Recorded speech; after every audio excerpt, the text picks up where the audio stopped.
Talk coming to you on a Victory Monday, ladies and gentlemen. That is right.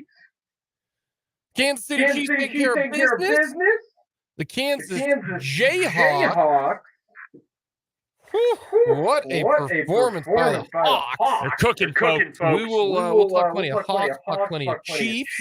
Rough go of it for the Cats coming up on Friday night. We will get to that. We got a lot to get to here from Matt Verderame. We are also going to hear from Spags and offensive coordinator Matt Nagy due to the fact that Chiefs play on Thursday this week. Very shortly, quick turnaround. We will get to all of that. We'll go around the NFL talk Week 12. Lots to discuss on this Victory Monday as the Kansas City Chiefs take care of business against the Minnesota Vikings. And thus, Patrick Mahomes defeating every single team in the NFL. As quickly as you basically possibly can, which is crazy impressive. And here's hoping that he will never beat all 32 teams in the NFL. And that's after he missed his first chance against the Vikings because he was injured. That's right. Matt Moore beat him instead. Yeah. Shout out to just countered it. Super Bowl champ Matt Moore. So we got a lot to get to. Hit us up our text line 785-272-9429. Also check us out on our YouTube page. It's real simple and easy to get to. Go to youtube.com. Type in 580 Sports Talk. Hit the subscribe button, the like button. Let us know your thoughts in our comment section. Always good to interact with everybody on our YouTube page. So let us know your comment on our YouTube stream. Very rarely do I come away from a game without something big and bold, and this is what I think. This is what I think. Yesterday's game, to me, was a very complimentary type of football game for the Kansas City Chiefs, as they got up 14 points in the second half, took care of business, and then the defense, got to stand. The offense was good enough. A few mishaps here and there, but that's been the Chiefs' offense this year. And the defense has been outstanding. It has been so good. We've always wondered, what is it going to be like if the Chiefs can play a season with the top 10 defense? They've got a top 10 defense right now. They really do.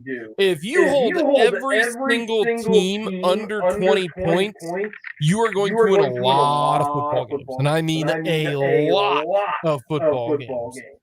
But the one thing that if I can come away with something for yesterday's game was that the defense is still really good. Same as always, penalty prone a little bit. They get a little bit grabby in the secondary, which definitely occurred yesterday. The offensive line is the offensive line. They're really good at pass pro. I don't think they can run block very well. Otherwise, you get more than 1 yard on 3rd and 2. It's the sheer fact that if Travis Kelce's not in the game, this Chiefs offense is not going to be good enough. See, you say that. I just don't think but the go-ahead drive in the third quarter all occurred with Travis Kelce off the field. And that might be, and when we look back at it, the drive of the season for the Chiefs. And the play of the game to me was not the right touchdown. It was the Justin Watson go up and get it over the defense. That was the play of the game. If that play doesn't occur, I don't know if the Chiefs win that football game, to be honest with you. I thought that was the biggest play of the game. They blitz Patrick Mahomes. He finally put enough juice on it because he's been underthrowing all of his deep throws and got enough on it. And Justin Watson ends up making the play on 3rd and 17? It was a long, it was a long one, yeah. I thought that was the play of the game in that situation. And then once you got that one score, it was good. But Travis Kelce makes this offense just so dynamic. I mean, the first play that he comes back in and he jumps over a dude, catches it, falls down, able to hold on to it. And then, stupid challenge by the Minnesota Vikings, which they got to work on their replay guy. And then, of course, catches a few others, ends up with 10 receptions in the game, was a dominant force in this game again. I know they got the go-ahead score on that one drive, but with Travis Kelce on the field and a viable threat.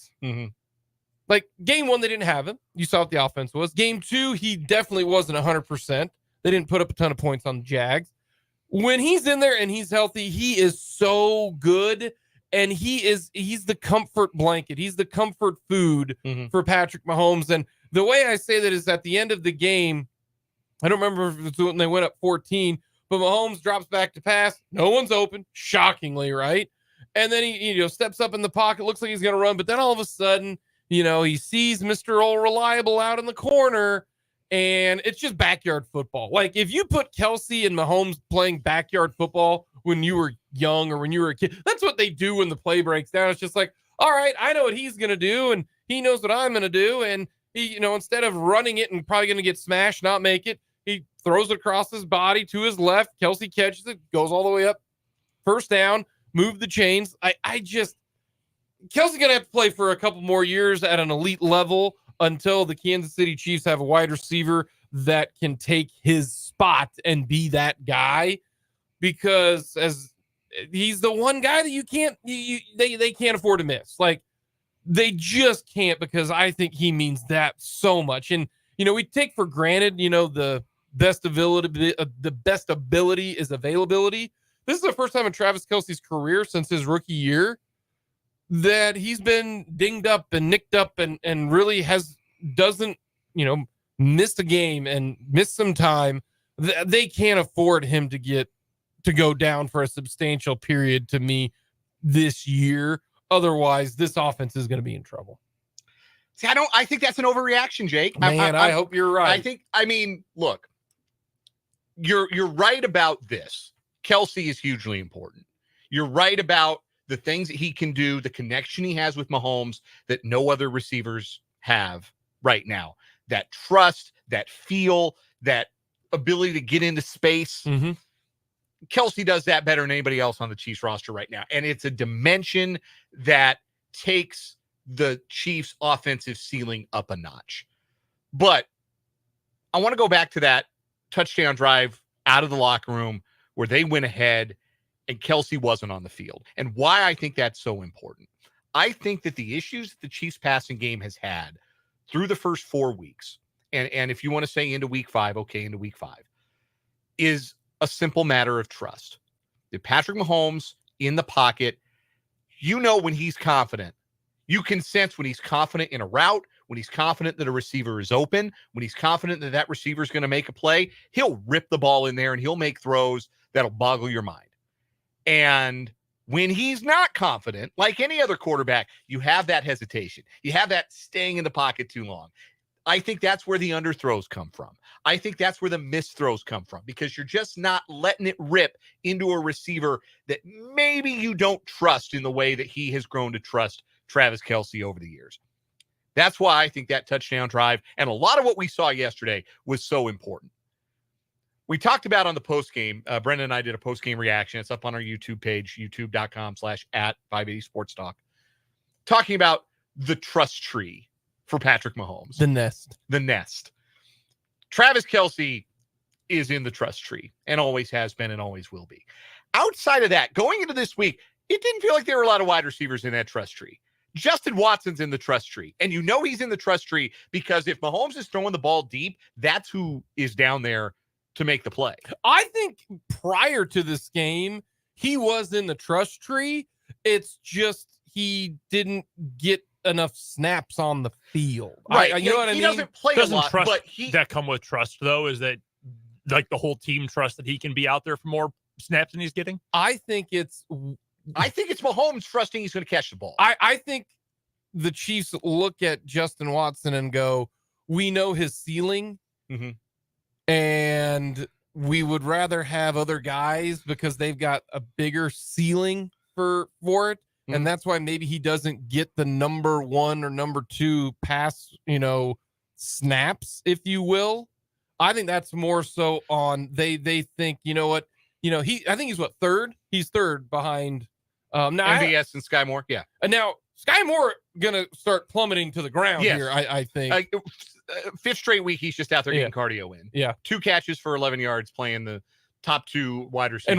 And one of those was the little flippy. And I did think he was going to get more involved early on because he caught, I think, the first completion of the game. It was that little quick swing on the left side, picked up a first down. I thought that was a signal that, they are going to try to get him more involved. And then he did nothing. But back to my point about Watson, I don't think Mahomes throws that 3rd and 17 ball to any other wide receiver on the roster in that spot. 3rd and 17, the deep drop, the throw down the field. I think that in that moment, Justin Watson's the guy he wants on the other end of that. Because for that play, like it's not going to be Kelsey because he's not that kind of a deep threat. It's got to be Justin Watson in that spot. So I think Mahomes trusts that Justin Watson, if he rips it into Justin Watson, if he throws it into coverage and Justin Watson is there, Watson's going to make a play. Watson can be the defensive back like he did on that 3rd and 17. But I think we saw throughout yesterday's game big moments for other wide receivers. Kadarius Toney got not a lot of yardage on his targets, but he got a lot of short range targets, created some first downs in some second and medium situations. And hopefully he's all right and didn't tweak his ankle too bad. And we can continue to see him because he gets a lot of separation on his routes more than any other Chiefs receiver. That's a stat that data's out there. But Mahomes ripping the ball into Toney. Tony's been kind of, I think, forgiven for his week 1 foibles, and he's ripping the ball in there. That back shoulder throw to Justin Ross. Justin Ross got 6 snaps yesterday. Mahomes threw the ball 4 times, and he dropped a couple of them. But Mahomes throwing the ball 4 of the 6 times that he was out there. One of them was on a throw. Frankly, I didn't know the Chiefs had that in their playbook. That back shoulder sideline fade, and Justin Ross went up and got it. Looked like a superstar making that play. I think he trusts Justin Ross. I think he's coming to trust Rashee Rice. That 3rd and goal throw, that's a high difficulty, not just throw. That's a good catch and run. That's a high difficulty catch because you know you're going to get blasted at the goal line. And Rashee Rice brought that sucker in. He played really good football yesterday, and his responsibility is only going to grow. I think it takes some time because it always takes time.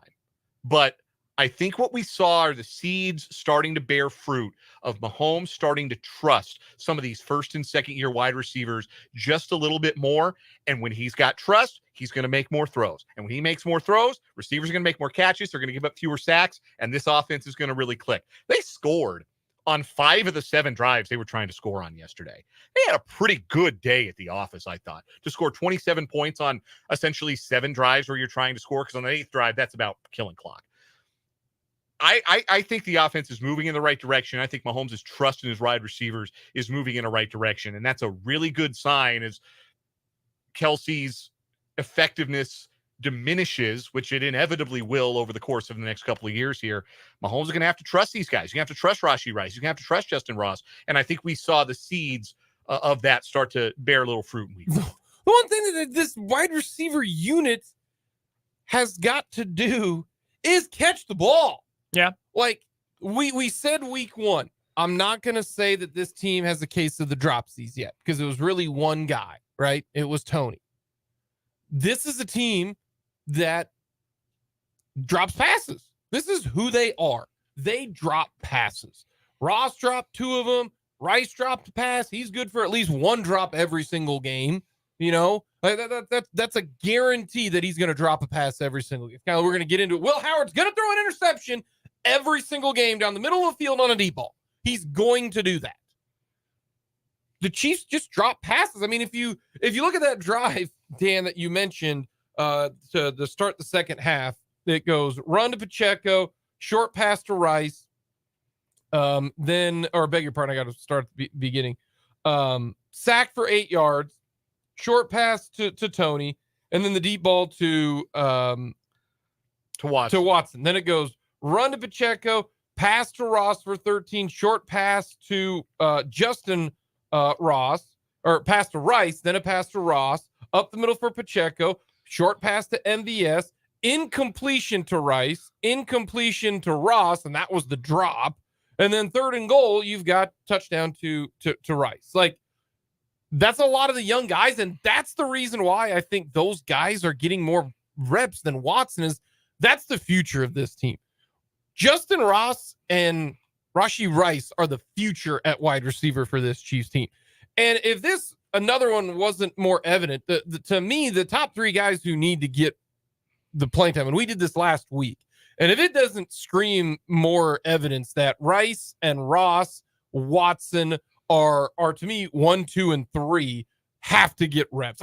It's almost like you just gotta because they gotta learn on the job because that's who's getting the ball. Meanwhile, your guys who are getting wide receiver 1 and wide receiver 2 snaps and reps had a combined 3 catches yesterday, and not a whole heck of a lot more targets than that. I mean, MVS had the 1 deep ball target that Mahomes underthrew. That was I forget what was that called it on Twitter, the Derek Carr special, that underthrown deep ball that leads to a DPI because the defender can't do anything but commit pass interference on a throw like that.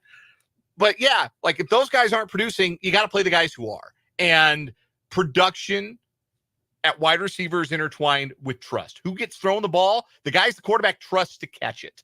And we're starting to see who those guys are now 5 weeks in. A couple things. One, per PFF, the Chiefs are tied in a 4-way tie for 9th in the league in dropped passes so far. The Vikings have dropped 13 passes through 5 weeks. That is a lot.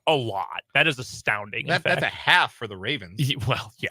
But I thought OBJ was going to fix that. Huh? I thought OBJ was going to fix that.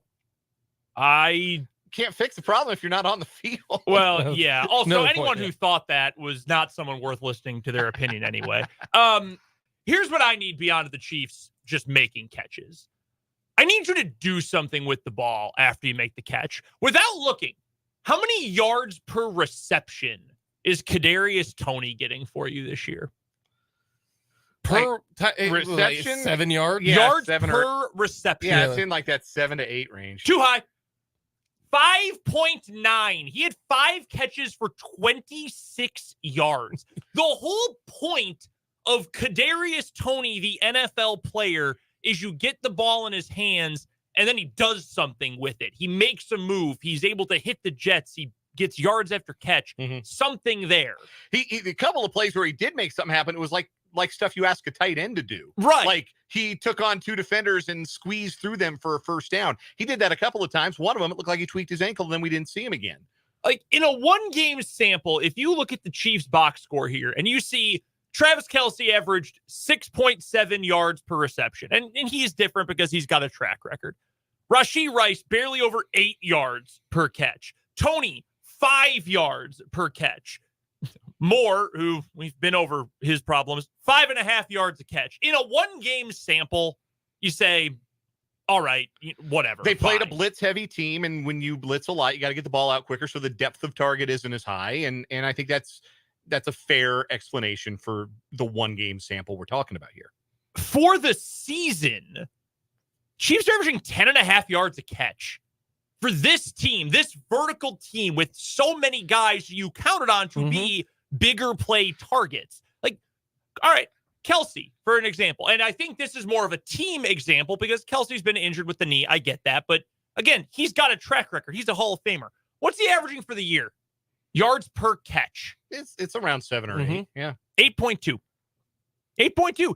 Again, we went over Kadarius Toney just now. Like, you need more in terms of getting the ball down the field. Rice is right at 10 yards per catch, which isn't awful. But for a guy who's supposed to be able to win one-on-one, who's got good speed, he's got right around 4.4 speed. He's not Tyreek Hill, but he's not slow. You should be able to move the ball, I think, in bigger chunks than what the Chiefs are doing. And I think once we see that, assuming it comes, a lot of the consternation about this offense is going to fade away because you're going to see, oh, well, they're moving the ball more easily. Because if you want to break it down to a very granular level, the more plays you have to run, the more opportunities you have for something to go wrong. If you're scoring in 5 plays or fewer because you're going 15, 20, 25 yards down the field every snap, well, then, yeah, your offense is going to look a lot crisper. So I think that's something that comes with time, but I think that is something that we will need to see over time in order to feel comfortable that, yes, this is a finished product. This is a championship caliber position group. Well, you referred to the Chiefs as a vertical team. I don't think they are that anymore. And I don't think they've been that really since the AFC championship game against the Bengals, the first one, where everybody decided we're going to play 2 high safeties and we are not going to let Mahomes throw that deep ball. We're not going to do it. He's better than anybody else in the league at it. We are not going to let the Chiefs have that. We will let them beat us death by pinprick, but we will not give up that vertical pass. And I think that has been something that the Chiefs obviously have adapted to over time, but it's going to depress your yards per reception numbers. It should not depress them to this level. I think they'll go up. Like last year, they weren't really a vertical team. They still averaged 12 yards a catch. I think they'll get well over 10. They'll get to 11, probably. They'll probably get to 12. But it's just, we have a picture in our head of what the Chiefs offense looks like at its very best, at its high-flying best. And the truth is, they haven't been that for 2 years and change now.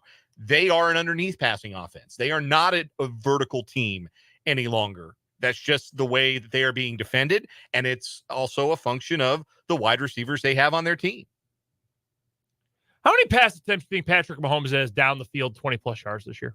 It's not many. Oh, not many. It's like 16. I'm counting it up right now. I think I saw somewhere he's like, it's like 7 of like 23 or 7 something of like 16. Yeah, the numbers aren't great. I'm going to say 20. You are definitely going to be too high on that. Using the numbers from Pro Football Focus here, and I don't think I missed anyone. I have 15. That's not completions. That's attempts. Well, and a couple. Travis Kelce has been targeted once beyond 20 yards this year.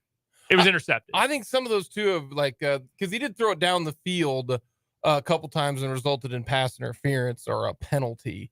Because I will say that when they throw it down the field, there's a penalty that normally comes about half the time too. That's why I guessed about 20. Because I know it's not a lot, but I still think it's more than what we think because of the amount of penalties that are thrown. That's fair. But we know it's not. It's not a lot. It really isn't. Coming up, the Chiefs on a short week. We'll go around the NFL. We'll talk plenty of Big 12, KU, K-State. All of that coming up here on 580 Sports Talk.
A short week for the Kansas City Chiefs, the good old Thursday night game. You'd rather have the home game than the road game if you're playing on Thursday night. That is no questions asked. And then the numbers prove that out. You want to be the home team, not the road team. But they bring in the Broncos. And my biggest question is with this Thursday game. It's Travis Kelce. I would think if I'm the Chiefs, I would let Nick Bolton rest one more week because I don't know if you need him against the Broncos. So I would let him rest one more week. But he might be less beat up than Drew Tranquill is. Tranquill's obviously playing through something. He took a bit of a beating. Yeah, and maybe that. Do you know that he played every snap? I believe it. I didn't see that. No, he played every snap. I looked at that because he was. It's a tough dude, man. He was slow getting up a lot. But when he signed with the Chiefs, the first thing that I thought was, dang, we didn't get him to a multi-year deal. That's what I loved the signing right away. Mm-hmm. And I was bummed they didn't get him on a multi-year deal. But I mean, the reason why is if you're Drew Tranquill, you sign a 1-year deal, hoping you're going to get a bigger contract next. And I would think he's going to get that. But I love that signing over the offseason. He's been good. So it kind of depends. But what do you do with Travis Kelce? I don't practice him all week. I hope he can play. You know, I've seen some people on social media saying, "Oh, I'd just rest him. Don't even play." That's not how he rolls. I know the other way to view it is you have to protect the player from himself sometimes, and I think that's what the Chiefs did during the game. They said, "Hey, go get an X-ray, see how it looks," and it was more so. I think Travis Kelce rolled it, and if you've ever rolled your ankle, you know how it hurts really, really bad right away. And you're kind of worried about it. And then once you get confirmation, hey, it's just a sprain, and then you start moving it. You saw him just keep on walking the entire game, moving it around, because once you stop moving, that puppy's going to stiffen up and it is going to be sore. But it's a low ankle sprain, not a high ankle sprain. I'm not going to just say, yeah, we're going to keep you out of this game because we don't need you.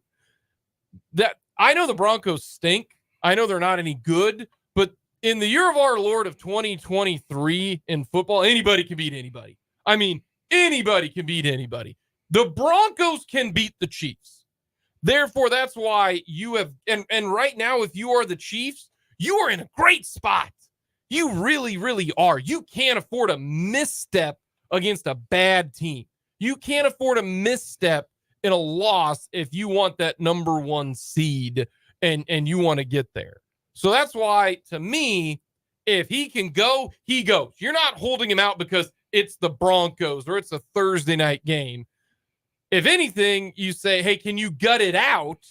Then you get Friday, Saturday, Sunday off. You know, how many of the football players that we see when they speak to the media refer to this as a mini bye? Once you get done with that game on Thursday, you got more time to rest up and heal after that. And especially if you're taking care of business early on, then you don't play him.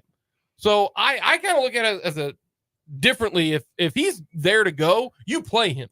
He is red team go until you don't need him anymore in that game. If you'll give me 1 second, I need to give you a fact here, but I need a moment to do some counting in my head, if you'll pardon me. Okay. In the last, what would that be? 33 games of Thursday night football. Who has more wins, home or away? I don't think the home team would. That would be my guess too. They are 3 games under 500. Road teams are 18 and 15 straight up in the last 33 Thursday night football games, not including the Thanksgiving games. How many of those road teams have been this iteration of the Denver Broncos, who, after having the worst 4-game start to a season by a defense as measured by football, it used to be Football Outsiders, DVOA, since 1981, now we're off to the worst 5-game start of any defense measured by DVOA since 1981. This team is cheeks, absolute puppy water. And I don't think you need Travis Kelce, because I don't think you need to do much more than give the ball to Isaiah Pacheco between the tackles and let him eat, because that is the worst run defense in God's creation. They can't stop the run for anything, that Denver team. And so if I'm the Chiefs, I'm coming into this Thursday saying, let's just play bully ball. Let's just run these guys into the ground. Let's give Isaiah Pacheco a showcase game, and let's run these guys into the ground, because they can't tackle. They can't get into a run fit. Let's bully these guys off the field. But that's the logical answer. So the Chiefs are about to win this game 18-14, and Travis Kelce's going to have 16 targets. Like that's Pacheco's going to touch the ball 9 times. Like I wish that wasn't the case because McKinnon should play a bunch. Maybe this is the game you play Clyde a bunch because it's not going to matter because they can't tackle or play or defend or set the edge or do anything. Just maybe run between the tackles. Maybe that's all they need to do. Why? But, that's too simple, Dan. Yeah. That's way too simple.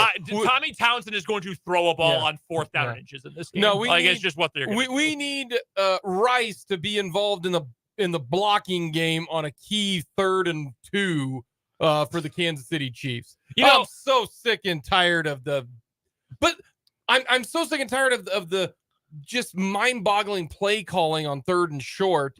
That's what they do. They were 4 for their first 4 in short yardage in that game too.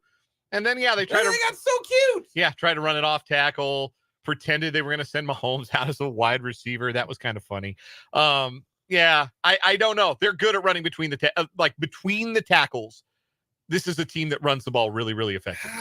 Between the tackles, I really like this team's running game, and there are going to be opportunities to absolutely gash the Denver Broncos on the ground. So, friends of the program, Seth Kaiser and Nate Taylor, their podcast over at the KC Sports Network, they call it Only Weird Games, right? Because the Chiefs only play weird games. And fans of every team and every sport love to talk about, why can't our team just be normal? Why can't we just play regular games? Well, because the NFL is really hard. It's really hard to win in the NFL. Here's why I have a problem with it for the Chiefs in particular, though. It is entirely self-inflicted. It is 100%.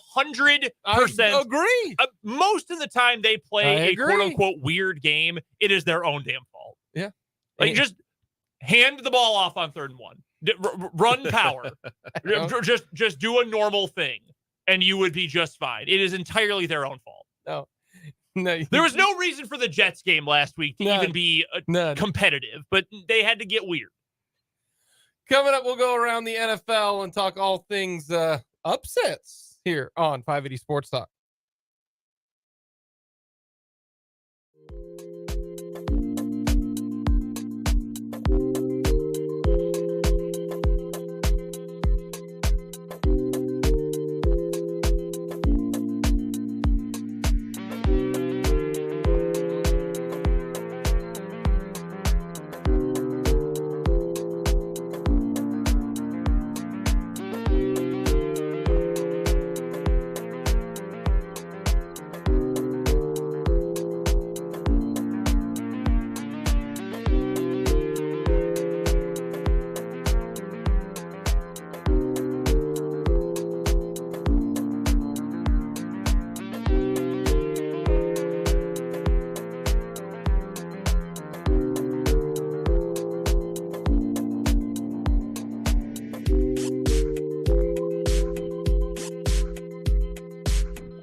Let's go around the NFL.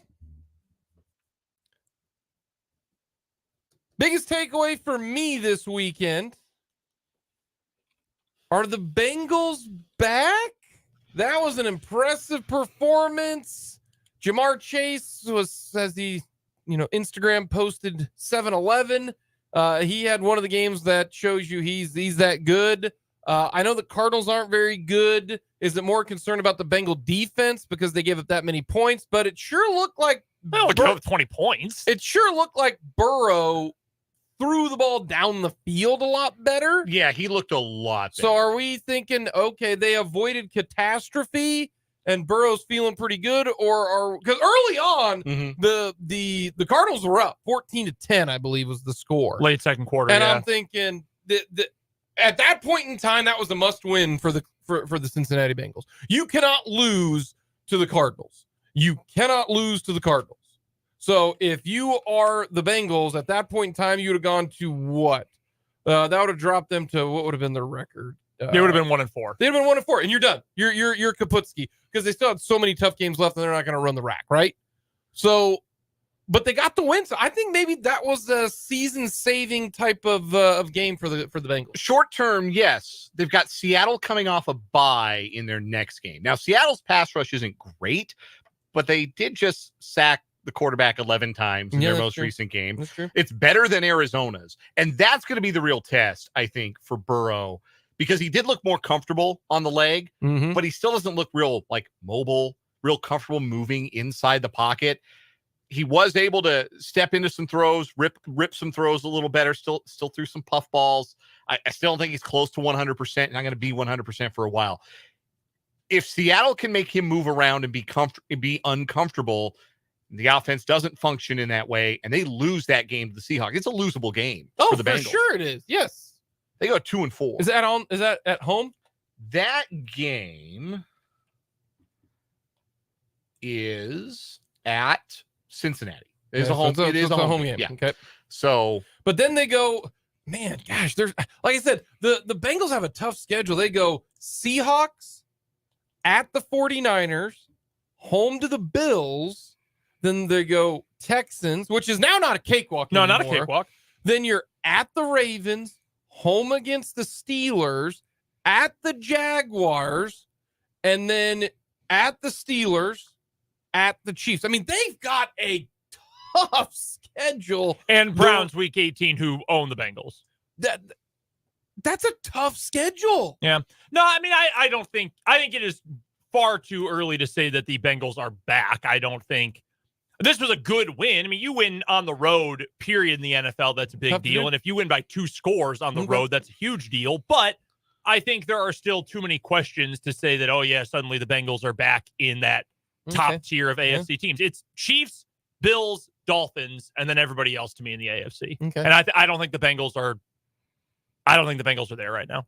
Okay, what was your number one takeaway for the weekend? I mean, the 49ers are the best team in the NFL. I was having this discussion with a couple of buddies of mine last night. I think there is and Purdy's numbers are great, and the system is really good for a young quarterback, and he's hitting his spots. I think you can make a credible argument. It might not be the only argument, but a credible argument. Brock Purdy is no better than the 11th best player on that team. Here's what I will say, because I only watched the first half of it, and then I went to bed. You made it one half longer than most Cowboys fans. Yeah. Or the Cowboys themselves. He's throwing to dudes who are so wide open. Yep. Can I say it, or are people going to get mad at me? They're throwing it to I'm not trying to say that he stinks. I'm not trying to say that he's the second coming of Mahomes. I'm just going to make this very, very blank statement. He's throwing to dudes so wide open that I would expect a college quarterback to do it. I think it is fair to say all of those things. I would also add, though, I think Brock Purdy's ceiling is higher than Jimmy Garoppolo. And Jimmy Garoppolo played in a Super Bowl in the same system with a worse offense. This is a better San Francisco team than played the Chiefs in Super Bowl 54. Oh, offensively, 1,000%. Yeah. And I think the defense is honestly just as good. It's kind of crazy to say because linebacker has been so devalued. I genuinely think one of the 3 best players in the NFL is Fred Warner, really regardless of position. Yeah, really I think he's that good. Oh, he rules. Awesome. Yeah, he's best at his position by leaps and bounds. The thing I will say about Purdy is it is amazing, having watched him and what he was at Iowa State, to have him be the quarterback in the NFL who doesn't make mistakes. Because that's the biggest thing. All you need to do in that 49ers offense, it is built for you to find the guys who are butt naked open and throw it to them and just keep the thing in the road. Get it to the studs and hold it in the road. Don't make the mistake. Don't overthrow the open receiver. Don't underthrow the open receiver. Don't fumble the snap. Don't make mistakes. Let us keep the ball because we're going to put something together. We're going to go down and score because we got too many studs not to do it. Brock Purdy being the guy who doesn't make mistakes is blowing my mind. I don't know what to do with that because I watched him in college and he was the opposite. I watched him volleyball spike a ball in the middle of the Cheez-It Bowl directly to a Clemson defensive back. Remember the time he threw it backwards? Yes. Oh, what is he doing? Joe Davis on the call. I almost forgot that one until someone posted it on Twitter last night and said, that's the first thing I think about. Someone said, this is not the same Brock Purdy. Well, and it helps because clearly at Iowa State, he had to do it himself. He does not have to do it himself. He just has to, like Dan said, not screw up. And it's easy to not screw up when you can hand it off to the. Now, the one thing I'll say about John Lynch as a GM, he's done a great job making trades and doing free agent signings. Terrible at drafting. Just imagine if John Lynch was good at drafting, how good they would be. I don't know what it says that the same team that traded 3 first-round picks for Trey Lance is the same team that drafted Brock Purdy with the very last pick of the draft. It says something. I'll be damned if I know what it says, but it sure says something, doesn't it? Well, I got to be honest here. Did he make a bad pick or is he bad at drafting? Do you know how long he's been there in San Francisco? Long time. His first draft was 2017. Yeah, 17. That's when Balky left, all of their studs are John Lynch picks. Are they really? Fred Warner was a John Lynch pick. Then maybe it's recently. Nick Bosa, Debo Samuel, Dre Greenlaw. Their punter, Mitch Wishnowsky, who's the second best punter in the league. Your team has the best one by far, by the way. Michael Dixon's really best punter in the NFL. Javon Kinlaw has been a bust. Brandon Ayuk, though, was a first-round pick. Stud. The Lance was a bad pick. 2021, Solomon actually, Thomas they had was a bad pick. Solomon Thomas, bad pick. 2021, they actually had a really bad draft, rounds 1 through 5. Trey Lance, Aaron Banks. I don't know who Aaron Banks is. I do not know who that is. Trey Sermon has been a bust. Ambry Thomas is no good. Jalen Moore, again, I don't know who that is. But Diamador Lenore was a 5th-round pick. He's a good starting quarterback. Talanoa Hufanga is awesome. He's a safety. Elijah Mitchell's one of the best backup running backs in the NFL. Drake Jackson's been really good. Like, Brock Purdy, he's drafted really, really well. Trey Lance was just the most high profile because he was 3rd overall. They've had some high profile bricks. They bricked off some first round picks. And Kinlaw Thomas. Yes. And you would think that bricking off that many first round picks, you'd be in trouble. You would be in trouble. No. They have not been in trouble. By the way, real quick, because I want to get to Dan's thought here too from the weekend. Should probably have a conversation at some point about whether or not the Cowboys are actually all that good, because it was all talked up all year. And oh my God, they do so many cool things on offense. Look who they played. So many people love to tell me, no, I promise, watch the film. I swear to you, Dak is good. Really? Because this is the same Dak Prescott now that he was in 2016 and 17 and 18. Whoa, don't come at me. I'm not coming at you. No, I'm talking. What have I said about Dak Prescott? The same stuff I've been saying. I said Dak Prescott is just Alex Smith, but plays for the Cowboys. He is the embodiment of that clip of former President Trump when they turn the fluorescent lights on above him. Get those lights off. No, that's Dak, because he plays a real team and he throws 3 picks.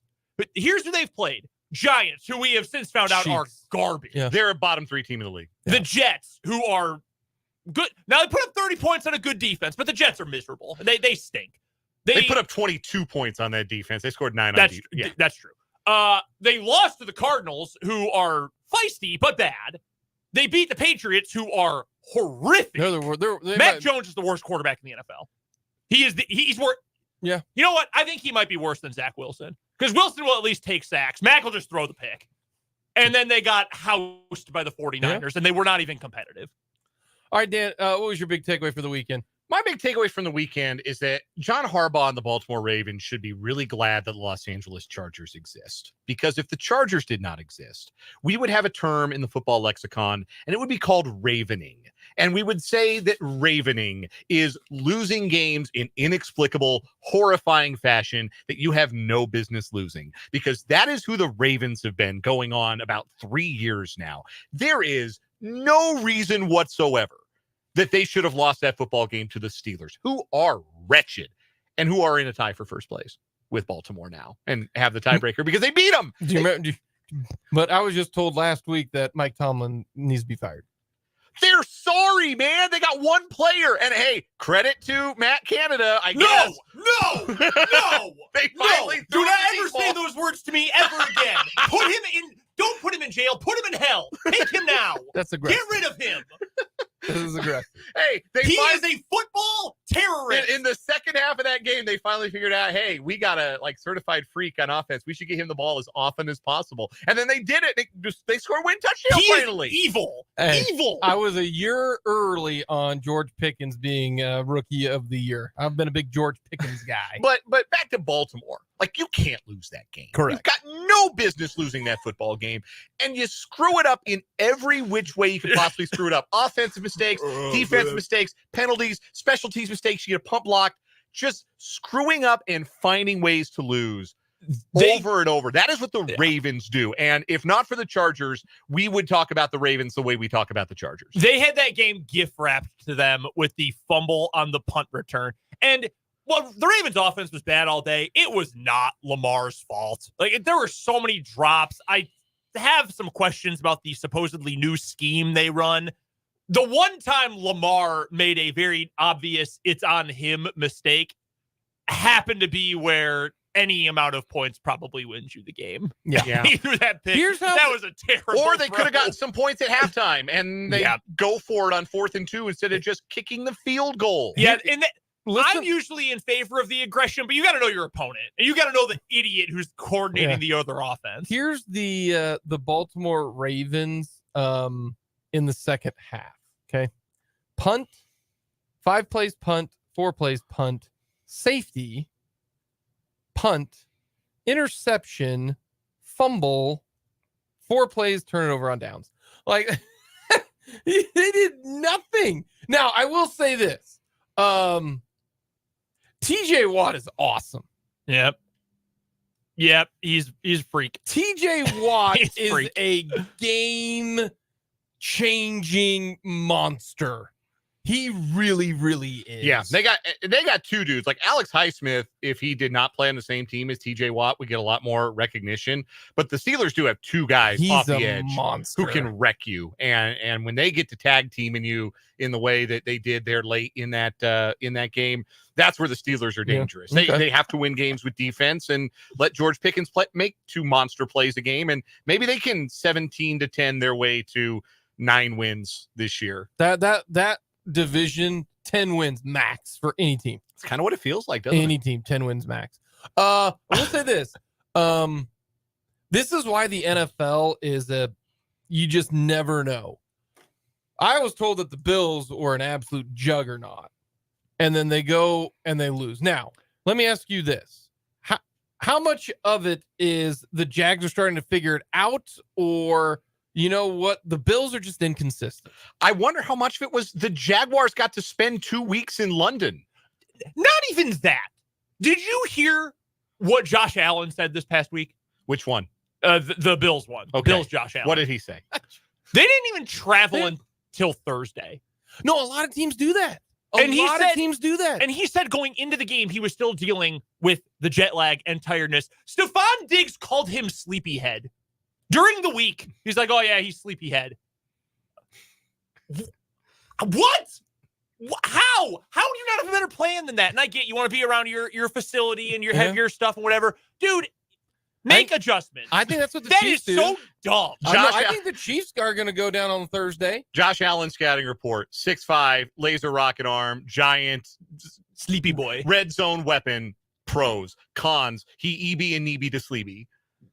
And turnovers. What are you doing? It's dumb. That's dumb. A big I know loss for NFL them. teams do The it. You missile know why? is very It's dumb. tired. Like, and if you're the Bills and you see, damn, Jaguars don't have to deal with that. They're already there. They're already warmed up. They're gonna have jet lag coming back the other way next week. You know what? Why don't we try to mitigate that advantage for them as much as possible and leave on Wednesday or Tuesday? Nope. The Ravens left today. Smart. We got a lot to get to. Coming up, we'll talk a little KU, and Matt Verderame joins us here on 580 Sports Talk.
Sports Talk on this Victory Monday. Jake Bond, Brendan Dworzinski, Dan Lucero with you.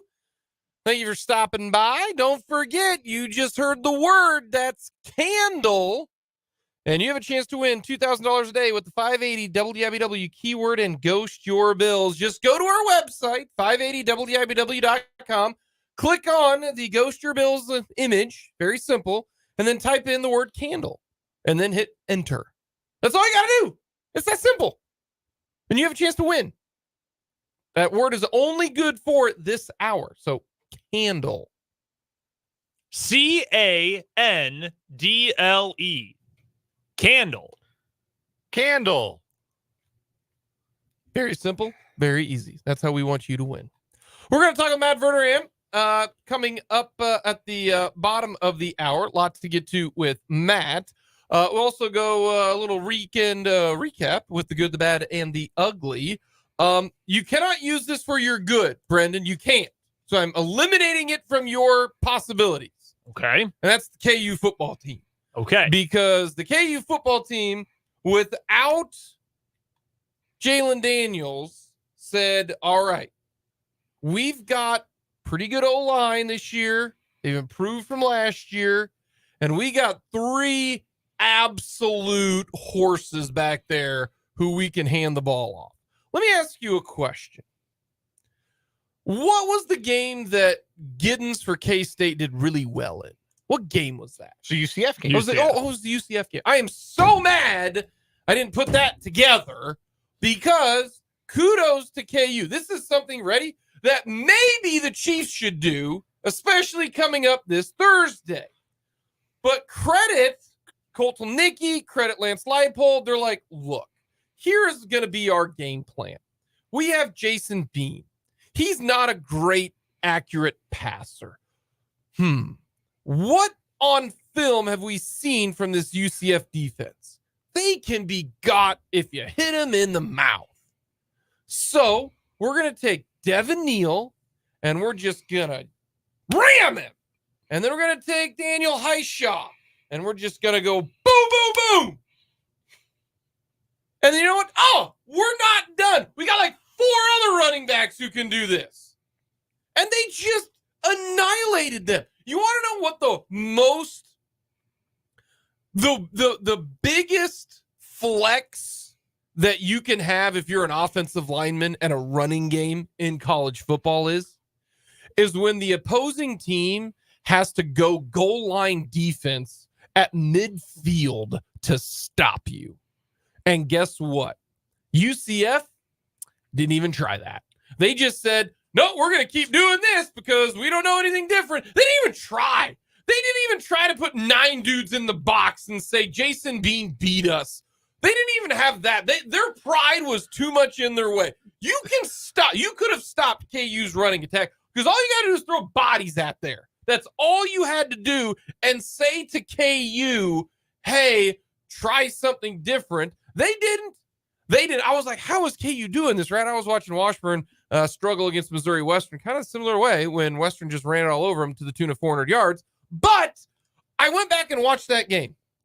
And that's all. I couldn't believe it. I'm like, put 5 down linemen. What are you doing, UCF? But credit to KU. They just said, fine, hand the ball off. Oh, Devin, you look a little tired. We're going to go to another one of our stud running backs, and we're going to give it to you. Daniel, are you tired? Okay.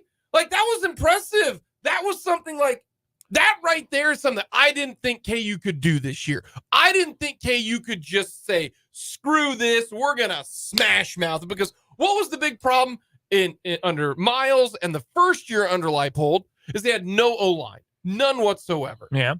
They just flat out were, it was like varsity versus JV. We don't need to throw the football. And they didn't. You knew UCF was in hell when they called a defensive timeout immediately following a KU play. That's one of those where it's got nothing to do with scheme, and it's got nothing to do with well, we got the wrong guys on the field or we got too many on the field. And that has everything to do with our guys need a breather because they are getting their ass kicked from help. Pillar to post. They need help. They are in hell. And the only way we can stop the beating is to call a defensive timeout. When I saw that, that was That was the functional end of the football game for me. When UCF is calling defensive timeouts as a way to try and stop the bleeding, that's when I knew, oh, KU's got these guys in the deepest part of hell. I knew KU was going to be able to run the ball well this year because of who they have back. Now, Dylan McDuffie has been a surprise. I did not think he was going to do a whole lot, period, but he's actually been a really good third option at running back. And I think KU is mostly trying to keep Devin Neal as healthy, and Daniel Highshaw, too, considering he had the severe injury last year. Mm-hmm. I think they're trying to keep them as fresh as possible for the end of the season when it is going to be even more important to have them at full strength.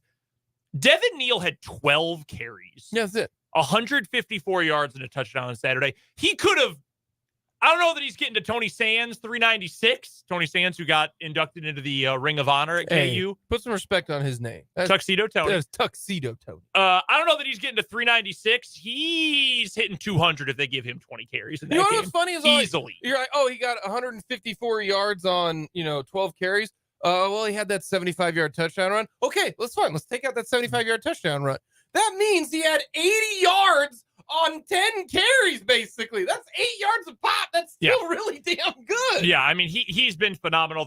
They barely had to use him. Highshaw got 19 carries, and even that probably was a little higher than KU would have liked to use. They used McDuffie the entire third quarter. No one could stop him.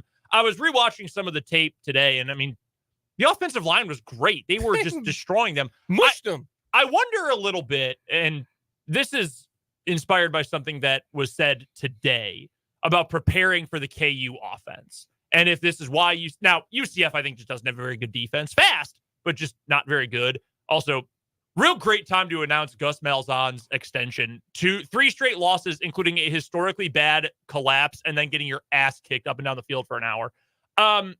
Mike Gundy today was asked about preparing for KU's run game.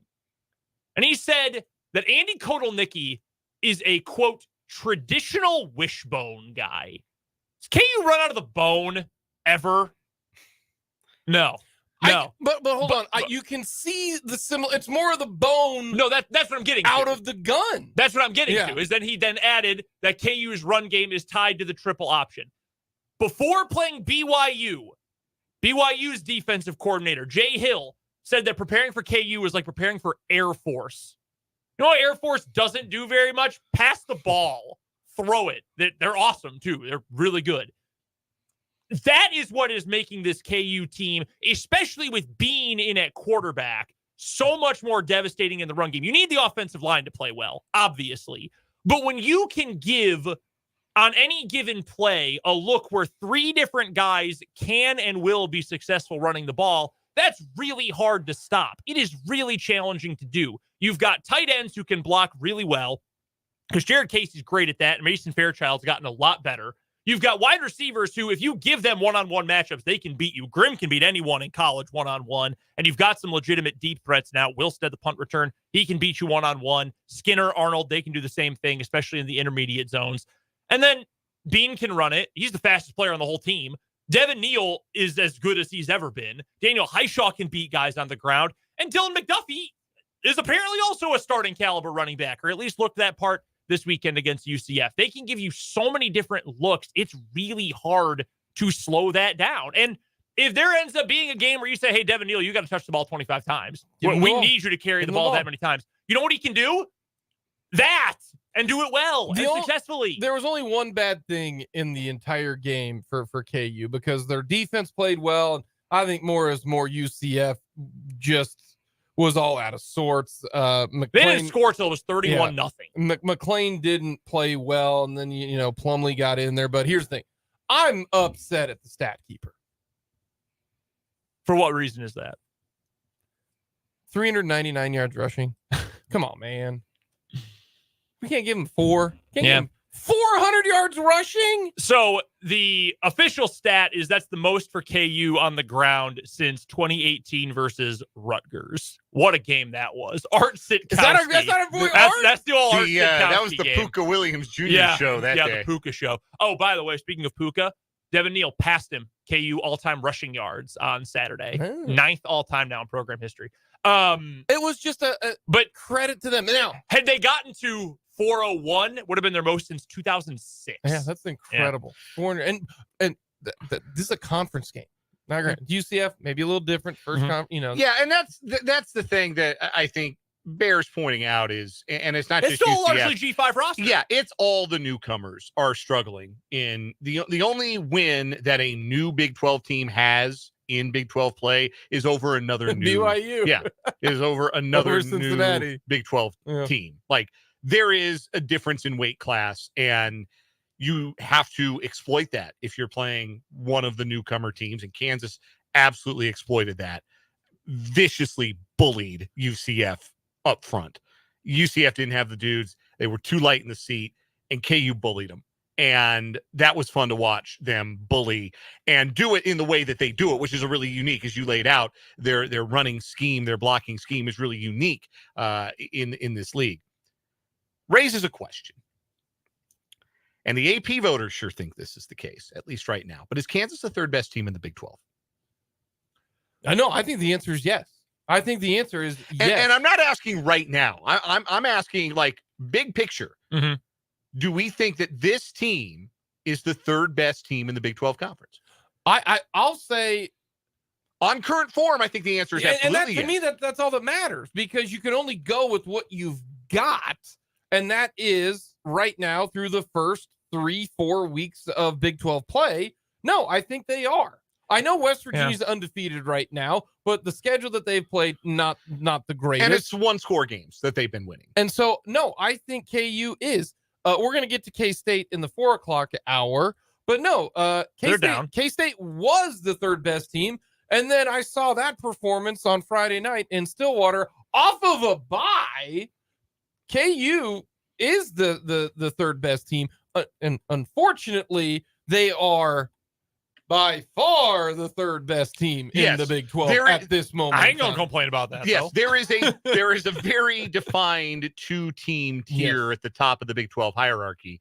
But yeah, nobody seems to want to be the third best team in this league except for Kansas right now. They are playing at that level. Their 2 wins have been wins that they controlled start to finish against UCF, and they controlled the BYU game for the better part of the second half. They were in control of that game. And then their only loss was to a Texas team that, despite their loss on Saturday, is still one of the, I would say, 5-6 best teams in the country. Well, also against Texas, in order to beat a team like Texas, you need all of your tools in your toolbox. You need everyone ready to go. And then Jason Bean found out less than an hour before kickoff that he's going to play. Well, I don't care if Jason Bean had a whole week to prepare for Texas. It's harder with him than without Daniels. Yeah, no, for sure. That's a credit also against Central Florida, is that, hey, you had your backup quarterback in there against Central Florida, and you were able to just push them. That's why I say coaching matters. Yeah. Coaching matters so much. Now, in the NFL, Jimmies and Joes matter. Because if you don't got any Jimmies or Joes, like, look at the Patriots. They got no Jimmies and Joes. None of anyone. And look at what is happening to old Bill Belichick. All of a sudden, we think Bill Belichick sucks as a coach. No, I don't. I think he's just got crap for players, but that's a fault for Bill Belichick. The GM needs to go, do that type of thing. Like, oh, wow, the 49ers, they've got the best Jimmies and Joes, but they also have a really good coach. That's what the Chiefs have had. They've had the best players, and they've also had the best coach. Right. When you look at college, coaching matters so much. I mean, look at KU. Yeah. Look at KU. No, that's true. You had all these dudes you had Turner Gill, David Beatty, Les Miles. The coaching was garbage. And a lot of these dudes who are contributing now are Miles recruits. Daniels is hurt, but Miles, Brim, having Miles. a game plan. Oh, wow, UCF can't stop the run. They ran the same play, I bet, 30 times in this game. Just, okay, here you go. It's just like 7th grade football. Hey, a run worked. Let's do it again. Like that's why I love this even more, is they didn't get away from what worked. And that's smart coaching. A couple notes quickly about UCF, because I wanted to get to something else big picture with KU here. One, why did they play John Rice Plumlee?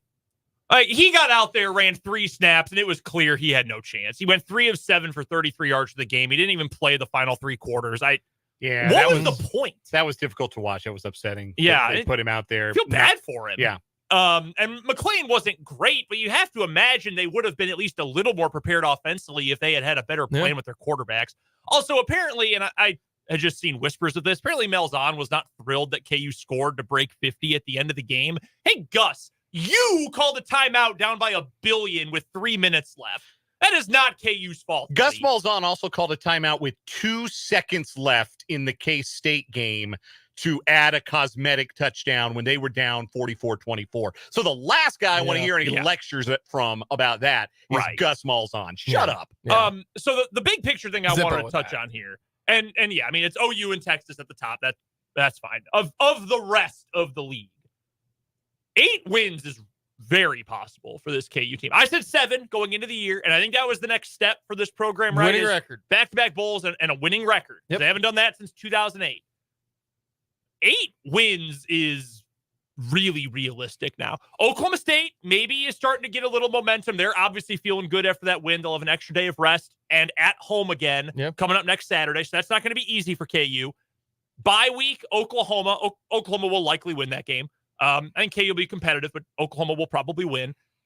At Iowa State, home for Tech, Sunflower Showdown, and then at Cincinnati, who has maybe the worst coach in the conference. To me, the games that I would say KU should win, Iowa State, Tech, and Cincinnati. Here's your 8 wins there. Yeah, and I think Oklahoma State and K-State are legitimate possibilities. Those are absolutely winnable games. I'm writing off OU. That's fine. Those are toss-up games. Like if I were to say, I'm going to guess that KU is going to be the betting favorite against Iowa State, Texas Tech, and Cincinnati. And then the 2 close games, and our texter says, calm down. K-State will stomp KU this year. Just wait. I mean, they've been doing it for a decade and a half. I understand that the confidence level should be high for Kansas State. That's the nature of that rivalry right now. It only changes when KU wins. I even said that on Twitter. Like, hey, look, K-State's won the rivalry for forever. Like, Kansas State gets the benefit of the doubt there. I will also tell you this. Will Howard plays against KU like he played against Oklahoma State. That streak's over, guys. And that I like Will Howard. I know we're going to get to K-State, but my point is none of these games outside of Oklahoma, because I think I'm probably willing to say that I think Venables has figured it out with that program, at least that defense. Holy cow. Told you. Yeah, I mean, Hey, you Salina guys sticking together. I'm still he's not a a Dylan Cougar. Don't get me wrong. I mean, but guys, why did I pick Oklahoma to be the regular season champ? Why did I pick because they didn't play anyone? Schedule. Their schedule. They beat Texas. It is Cake City now. Yeah, they should go. They should be 12-0 going to Dallas. I kind of think that. I mean, yes, I agree with that, but I think the most important thing for them was beating Texas. Like that. Yeah. That's what everyone cared about. And I mean, the difference for me is Dylan Gabriel played really well on Saturday, and he's in the Heisman conversation now. Yes, he is. Yeah. Yes, he is. Yeah. It's a big conversation. To get an invite, maybe. It's week 6. It's a big conversation still. But he's in it. He's in it for sure. For sure. Yeah. I know. I don't know. You can't admit it yet. Well, no, I mean, he was great on Saturday. At the end of the game, he was incredible. When it mattered the most, he was awesome. It was incredible. His numbers are stupid good right now, man. It's good. I know. I'm just pointing out. He might be there. He might be there. He might. Coming up, we'll recap the weekend with the good, the bad, and the ugly.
Recapping the weekend with the good, the bad, and the ugly. Remember, Brandon, you can't have KUB or good. My good, I'm going to go with the Washburn women's soccer team. Yeah. They have now, they had won 8 in a row.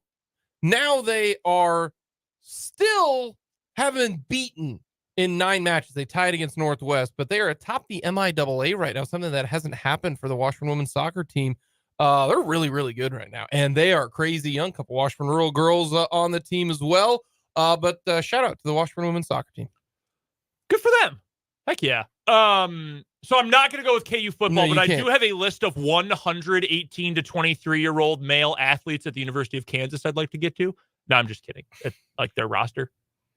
I'm just kidding. I'm going to go back to Friday night, our Lewis Toyota High School football game of the week. I'm going to give a shout out to the Shawnee Heights Thunderbird defense. Wamigo came into our game of the week on Friday, averaging 39.5 points a game. 6th best in their class, in Class 4A. They did not score a single offensive touchdown. They scored one special teams touchdown on a pretty sick punt return, if we're being honest. They did not score offensively in that game. Nice. 8 offensive possessions, 1 end of half, 1 punt, 6 turnovers on downs. Wow. That was amazing work by Jason Swift's defense. So shout out to Shawnee Heights. They get Topeka West this week, a not so great Leavenworth team in week 8. They're probably going to finish with a winning record in the regular season this year for the first time since it's either 17 or 18. So looking pretty good for the old Thunderbirds. What was your good for this week? College football on Saturday was tremendous from start to finish. We got an incredible Red River game that was as good as that rivalry has ever been. So many twists and turns. Like a full game happened in the first 6 minutes. It was just ridiculous what happened in that game. But that was a banger. And then the night closed with the triple overtime thriller between USC and Arizona. Colorado-Arizona State was really good. If you got the Pac-12 network, that was a really good game. There were just a lot of really good games, really good performances. We came into this year, a lot of the name brand programs had some question marks at quarterback. And I think we have started to see Kyle McCord figuring it out at Ohio State. JJ McCarthy's having a great year at Michigan. Carson Beck is playing better and better for Georgia. Jaden Milroe made some big time plays for Alabama in their win over Texas A&M. That was a great game. Like, the level of quarterback play going up. Mizzou and LSU was a banger. Really great game. Jaden Daniels, I think, is the best dual threat quarterback in the country. I just thought it was a great college football Saturday. And this has been just a tremendous season so far. All right. My bad and ugly, I'm going to lump into one. Okay.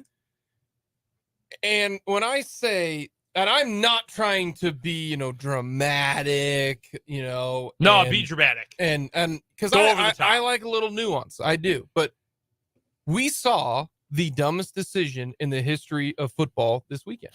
This is my ugly. Yeah, it's my ugly too. That's what I'm saying. I'm not trying to be dramatic. It really is. Okay. Mario Cristobal and Miami, with 35 seconds left, ran a play when all they needed to do was take the snap and take a knee, and they win the game. Yes, let's not forget Georgia Tech, by the way, rocking the Yellow Jackets hat today. They did not have a timeout. No timeout. If they snapped the ball and fell to the ground, they win the game. The coach said, no, we're just going to hand it off. They fumble it. Georgia Tech picks it up, runs 2 plays, scores a touchdown with 1 second left. That is the dumbest decision and the worst loss in the history of college football, because you just had to kneel it. You just had to kneel it. There was some really appalling and cowardly coaching all over the country this weekend. The more I watch college football, the more that I think I could be a capable, game coach. I don't know how to be a great recruiter, but I know I could get the game stuff right as a head coach, because I know things like math and how timeouts work and the basic rules of football. And sometimes I watch games and I wonder if coaches know the rules. Mario Cristobal never kneels out the clock. He's always running plays. It's like the QB kneel isn't even in his playbook. What are you doing? You got a chance to get to 5-0. 5-0? It's just sitting there. You play like crap and you still win that game. All you got to do is take a knee. Yeah. They reward you for taking a knee if you play the video game.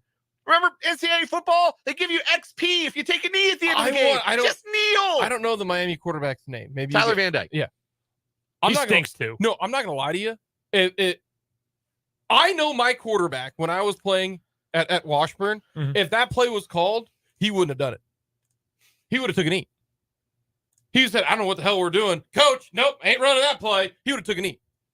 Like, a part of me is almost like, bro, what are you doing? Take a knee. I don't care what the coach says. You literally win the game. Like, take a knee. Like, are they the players? Like, I get you got to do what the coach says, but yeah, I mean, Justin Herbert did the same thing in 2018 when Oregon lost to Stanford. Same thing. If Oregon had knelt out their final possession, they would have punted the ball. They would have snapped for their punt with 10 seconds on the clock, up by 1 score on Stanford. They instead handed the ball to C.J. Verdell. He fumbled. Stanford went down the field and scored and won in overtime. He just does this because he's not. And if it happened to you once, how do you allow it to happen to you again? It's ridiculous. Because he's very dumb. In sports, a lot of times, fans, like when you add someone to your team, they don't listen to other fan bases. Cincinnati fans did not listen to Louisville fans. When Louisville fans said, you are really dumb for hiring Scott Satterfield. Can I say something here real quick? Yeah. You guys, you, a bunch of you out there, thought that your boy over there in Arkansas come to KU, good old athletic director, who am I talking about? I did not want Jeff Long from the beginning. I screamed into this microphone, KU fans, stop wanting Les Miles, namely, though, Jeff Long. Yeah. Y'all didn't listen to me. Hey, I wanted Danny White from the very beginning, for what that's worth. Anyway, and he's still doing his thing. Anyway, like, Miami fans, native son, graduate of the U, I believe, they did not want to hear from Oregon fans, hey, Blinders. He's a great recruiter, but he's got pudding for a brain. He is not going to win you games. Your quarterback, Tyler Van Dyke, at one point was considered like, whoa, that he might be the next big thing. He sucks. Justin Herbert sucked with Mario Cristobal as his head coach. Remember that. Yes. We all thought that Justin Herbert was going to be sorry going to the league because he'd been a turnover machine at Oregon. He stunk at Oregon because his coach is a dumbass and is still one. No, I don't know how you get over that one. That one was bad. He should have been tarmacked. By the way, my bad is Sean Payton. Okay. You have a bad? Yeah, my bad is Nathaniel Hackett getting act like he did something by beating Sean I'm Payton. also with that there. Everyone's like, oh, Hackett, get this stuff. Well, what did you do, man? It goes to show that the people who like Nathaniel Hackett really love Nathaniel Hackett and have that guy's back. And he might be a great hang, but he's not a good offensive coordinator and head coach. No. Coming up next, we're going to talk with Matt Verderame on all things NFL.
Talking all things NFL with our NFL insider. He is Matt Verderame from Sports Illustrated, SI.com. Matt, thanks for taking the time to chat a little NFL with us, and let's get right down to it. What is your takeaway from the Chiefs' 27-20 win over the Vikings? It was better. It was an improvement. It was a lot better than that Jets game where they were largely miserable on both sides of the ball after a hot start. So was it perfect? No. But they didn't turn the ball over. Mahomes played much better. They played well defensively against a team that can score points. Minnesota came into the game with one of the best offenses in the NFL on a lot of different metrics, really being held back by turnovers. And, of course, Minnesota had a turnover to play the game. She turned it into 7 points. But I thought overall it was a good game for the Chiefs. It was a B game. It wasn't a game that you looked at and went, oh, my goodness, they look like world beaters. But they played a good game. They won on the road against a desperate team with some talent. And now I think, look, you move forward at 4-1 with 3 divisional games coming up, 2 at home, 2 against Denver. And you say this is a stretch where if they handle business, they could get really fat and pretty much put the division away before you even get into November. When you look at the Chiefs defense, they've given up 20, 20, 10, 9, and they've given up 21, but they didn't give up 21. The defense did. And if you want to get real specific, right. the pick 6. Is this a top 10 defense now? Does Mahomes finally have a top 10 defense that now over the time now of 5 weeks that this defense is legit? Oh, they're absolutely a top 10 defense. Yeah. And they might have the most complete secondary, including depth in the NFL. I mean, they've got a lot of guys they can throw at you. They are 3 safeties deep, 4 if you count Jamari Connor. They are 4 corners deep. Their top 2 corners are number 1 corners and would be on most teams in the NFL. They can shut you down. I mean, the whole Justin Jefferson, the 3 catches and 28 yards on 6 targets is pretty impressive. I don't care how you did it. I know Jefferson left late in the game with a hamstring, but he played 90% of the game. They did a very nice job. And on a day where I thought the defensive line was okay, they got 3 sacks. They hit Cousins 12 times, which is a ton. But it was a little bit like in runs. They had like good drives and bad drives up front. I thought the secondary was spectacular. And then you look at the linebacking core. In past years, if Nick Bolton missed 3 games, the Chiefs would have been a train wreck at the second level. It doesn't even matter. I mean, Bolton goes out, Tranquil comes in, and I'm not saying he's as good as Bolton, but he's pretty close, pretty damn good player. So the Chiefs, I would say their biggest strength is that they don't have a weakness on defense. They're not bad at anything. They're good everywhere. They may not be great, like number 1 in the league at something, but they're really good everywhere on the field, and it's shown up here in these first 5 games. We had this conversation going into this game when it comes to the 7 wide receivers that they have on their roster. If you were in charge of snap counts, who are the top 3 snap count wide receivers who see the field? What would you put them at, just 1, 2, 3? It doesn't have to be an order of 1, 2, 3. Just who would be your top 3 guys who get the most snaps in a game at wide receiver? I know he's off to an incredibly slow start. I would still put MVS out there. Like, he's got a track record that he can get the job done. I think he'll bounce back. I think at the end of the year, he's going to have between 600 and 700 yards because that's who he's always been. So I still have him in there, no question. I have said this for a couple of weeks now. Rashee Rice undoubtedly is one of my top 3 guys. Period. In fact, he's one of my top 2 guys. Those are my top 2 guys. And then I think you have to be fair. Justin Watson would be my 3rd guy, but I will say it with this caveat, maybe qualifier is a better word. Justin Ross has to play more. It is enough of Sky Moore already. It's enough. I have seen Sky Moore get starter snaps now for 5 games, and Sky Moore does nothing every game. I don't need to see Sky Moore getting 40-plus snaps a game. To me, it was instructive. Ross had 6 snaps yesterday. 6. And he had 4 targets. And I know he dropped the ball. I get it. You can't do it. But I'd rather see a guy get open all day long and drop 1 pass than a guy who can't get open on 50 snaps. I want to see that guy on the field more. So to me, I would drastically decrease more snaps, give a lot of them to Ross. But I think right now, you'd have to say Watson deserves to be out on the field. He's on pace for almost 800 yards. Played well. He had 2 unbelievable catches yesterday. Fair's fair. He's got to be out there right now as one of their bigger guys. Matt Verderame is our guest. He covers the National Football League for Sports Illustrated and SI.com. He joins us here every single Monday at this time on 580 Sports Talk to go around the NFL, joining us on the Fleming Place Wine and Spirits hotline.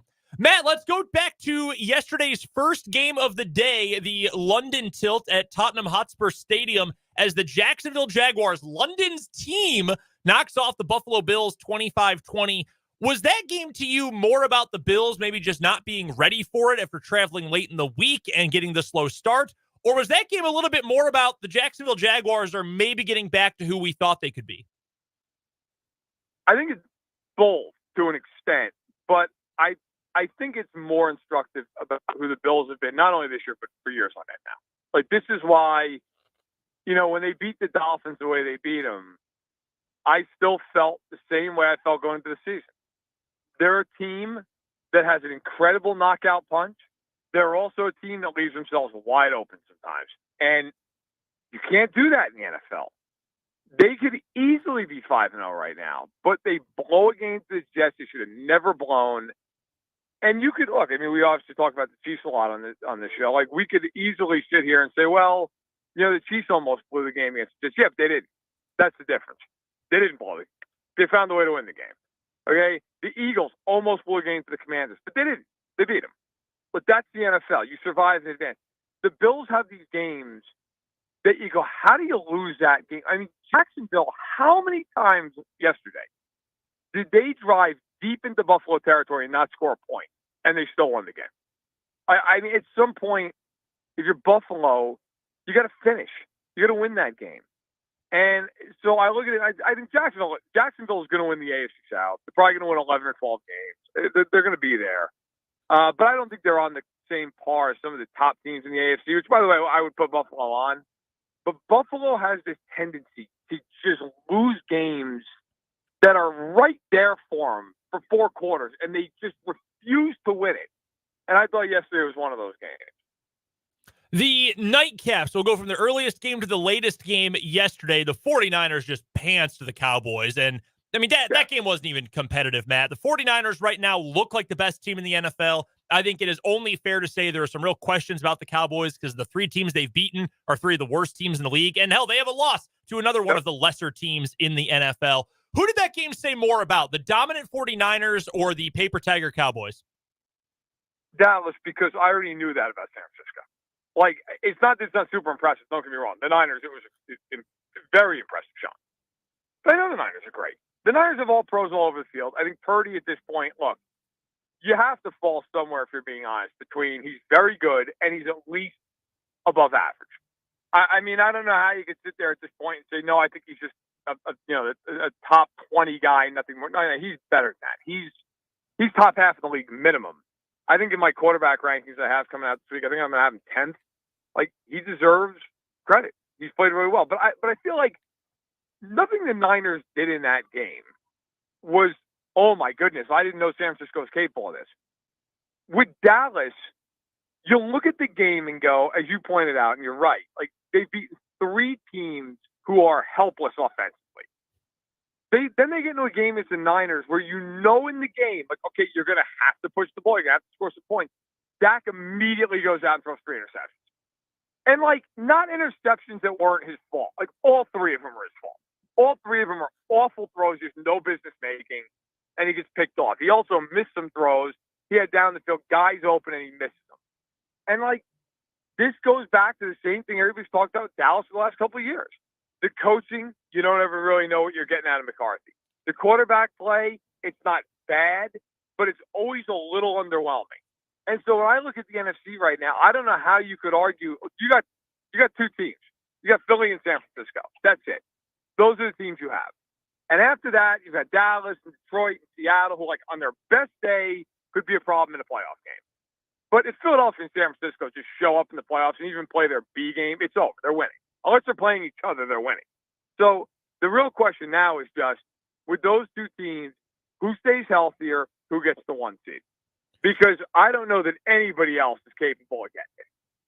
Before we get to some of the other headlines from yesterday, I do want to ask you, Matt, about the game tonight, which I will have all of my emotional energy tied up in. Packers at Raiders. It's going to be a Packers home game. I've been telling people the last couple of days, I think every Packer fan I know with disposable income is going to be in Vegas tonight. Like, it's going to be 80% green and gold, if not more, for this game coming up tonight. The Raiders are awful, but they've got a former Packer who might be the best receiver in the league in Devontae Adams. I'm sure he'll cook if no one else does.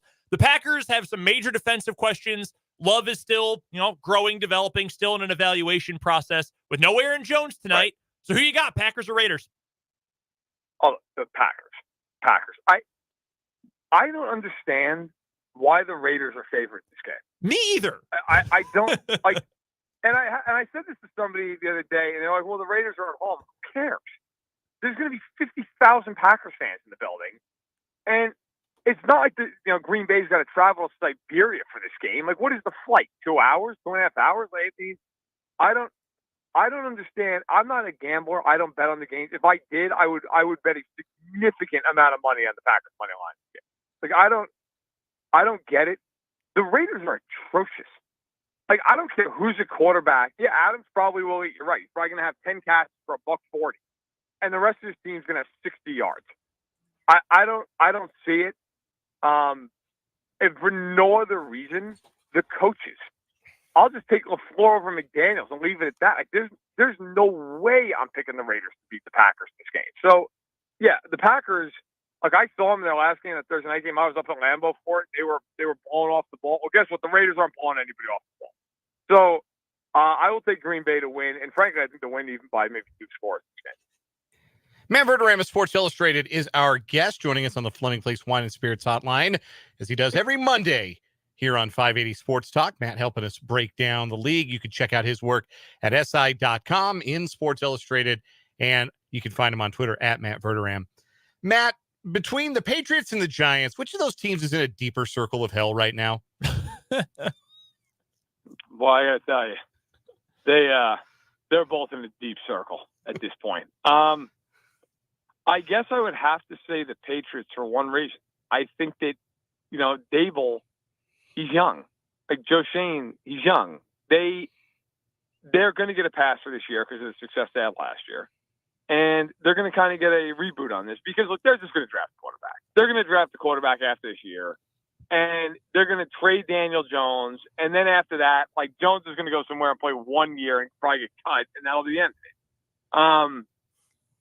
The Patriots, they can also easily move off Mac Jones. That's not a problem.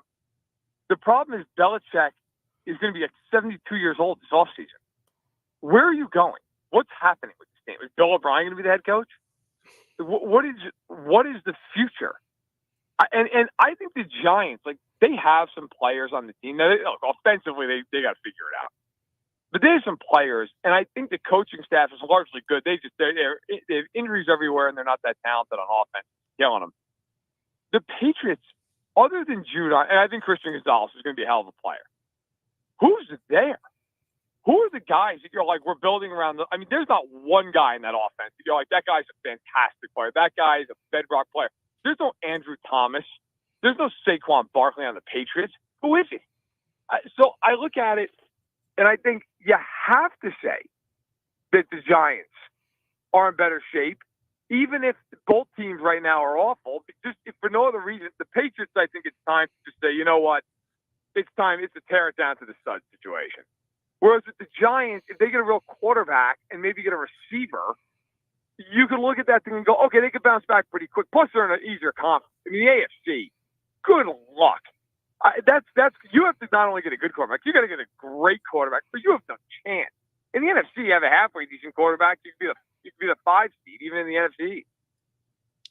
Matt, the Bengals defeated the Cardinals yesterday to move to 2-3. It's the most Joe Burrow has looked like himself all season.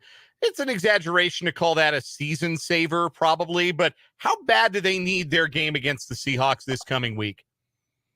Very badly, because I don't know if you guys looked at their schedule going forward, but after that, they have a bye, and then they play the Niners on the road, and they play the Bills on Sunday Night Football.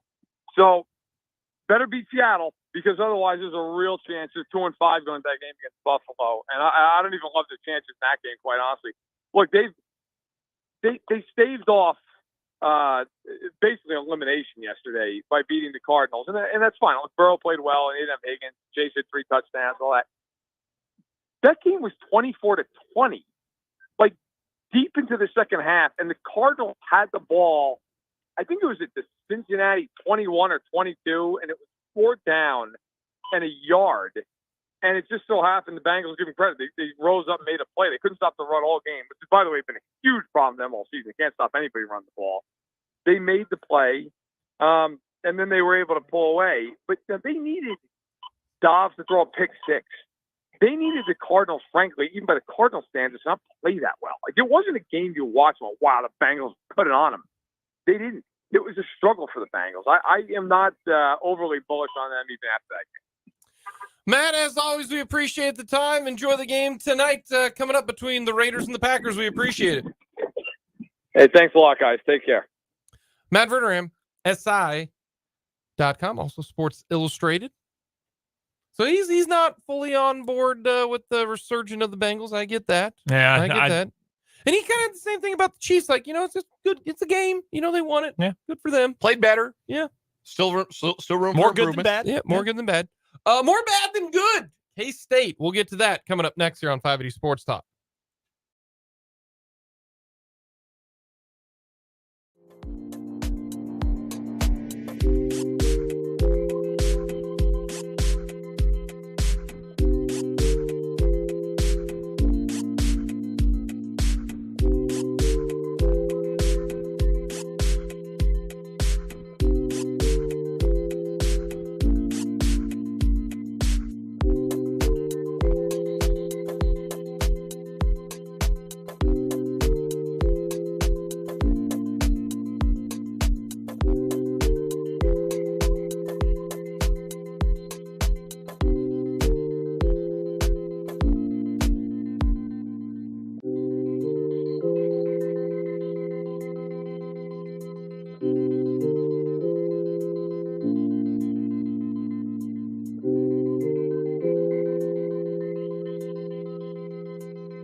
Sports Talk, hour number 3 coming at you on this Victory Monday. Unless you're the Kansas State Wildcats, then it is definitely not a Victory Monday. We're going to talk Cats. We got what is wrong with you. We will hear from Coach Spags and Coach Nagy coming up today, including Nagy on Rashee Rice. Could he be seeing more snaps? I want to thank Matt Verderame for coming on, chatting with us. Speaking of Matt Verderame, he's all like, Rashee Rice is the guy that we all know needs to get more snaps, has to get more snaps. I just hope he's on the jugs machine every single day trying to catch passes. And I don't know if it's because of it's an NFL football, you don't have the white laces on that the college football had. I know Mahomes throws a catchable ball because everybody says he throws a catchable ball. It's not like a rock that he's throwing up there, but he never had drop issues. But you got to get him the football. And I think Justin Ross has got to get. So I think we're all on the same page. I really, really do. Except we're all more on team Justin Watson than MVS. He's still on team MVS. We know, Brendan, you are not team MVS. That is correct. That's very apparent. Team not MVS. But good stuff from Matt Verderame here on 580 Sports Talk. Let us know your thoughts. Hit us up on the text line, 785-272-9429. Check us out on YouTube. Go to youtube.com, type in 580 Sports Talk, hit the subscribe button. Very simple, very easy. And K-State fans, I want to know your thoughts because maybe you view it differently than I do when it comes to the game against Oklahoma State. K-State seemed out of sorts at every level in the game against Oklahoma State. Coaching, play calls, the players, they just seemed all out of sorts. The defense early on wasn't good. The offense never really got anything going consistently. Yet they still had a chance to be in the game. Like, that's the thing that I think is even more frustrating about this loss is because you didn't play well. Howard did not play well. They did not run the ball. The O-line did not play well. Defensively, you gave up too many plays. And yet, down at the end of the game, you had the football not once, but twice because your defense got the stop at the end. Now, granted, you didn't have any timeouts. You had to go 70 yards. You had to get the score plus the 2-point conversion. You still had a chance to do it. And that, to me, that's a bad loss. And it's the reason it's a bad loss is, one, you were coming off a bye week. Two, you are a better football team than Oklahoma State. And I don't know if it's just the same issues coming back because Will Howard's going to throw an interception. He's thrown an interception every single game, and it's on the same play every single game. It's a deep ball down the middle of the field that gets picked off by the opposing safety who kind of was snaking the grass, waiting a little bit, and just pops up, apparently, like a daisy, and just intercepts the pass, except for he's just the backside safety who sees it all the way, doesn't have to worry about, anything in front of him, goes and intercepts it. It seemed like Kleiman and the coaching staff just were not in sync in a game that I don't know if this coaching staff to me doesn't seem like they would underestimate somebody. No. But it almost felt like that's the way they played, that we can kind of roll out there and we're going to be just fine and dandy when they just played poor all the way around. And that was a surprise. I did not see K-State laying an egg like this against Oklahoma State. I just did not see that coming. I'll say the nice things first. For the defense to bow up in the second half and only allow 9 points and give Kansas State a chance to win that game and do it without 2 starting cornerbacks because they didn't have Jacob Parrish and Will Lee went out in the first half.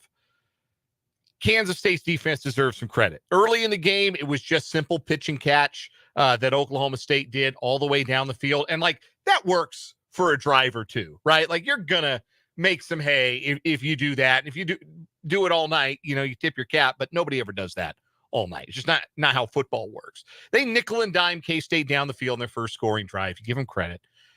But there were too many explosives, again, allowed by the Kansas State defense. They don't have 3 guys who are going to play on Sunday next year on this defense right now.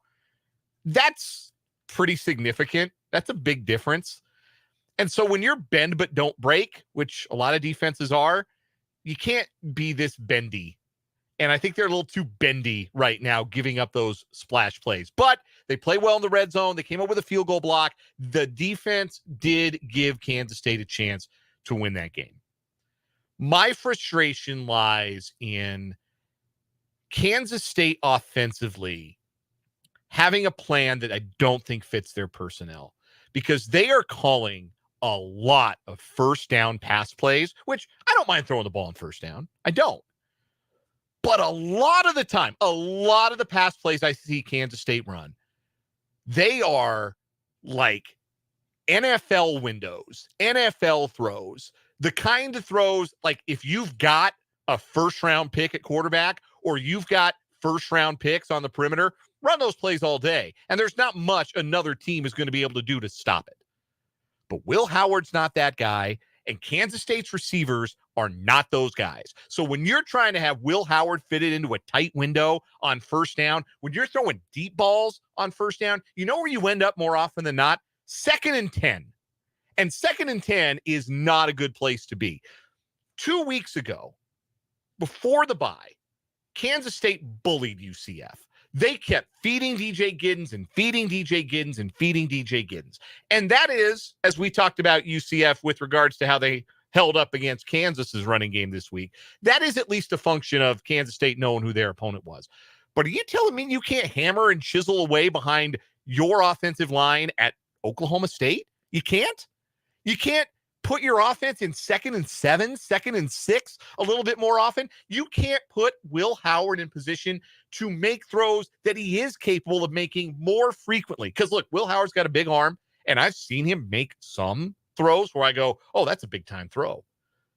But that can't be the fulcrum of the offense. You can't build your offense around this passing game, because Will Howard is not the quarterback I think you build. And that this is going to sound harsh that I say Will Howard's not a quarterback you build your offense around. That doesn't mean I don't think he's good. I think he's a good college quarterback. I think he's a really good college quarterback. But I don't think you build an offense that is frequently successful around Will Howard. I think you have to be complementary with him. You have to get the running game going around him. You have to use him in the running game. When has Kansas State been best? When they've run the ball with Will Howard. What were some of their best offensive plays? Running plays with Will Howard. Don't sit him in the pocket and have him try and fit one in a sideline window to Jaden Jackson or Phillip Brooks. And also, a quick aside about Phillip Brooks. Dude, play football.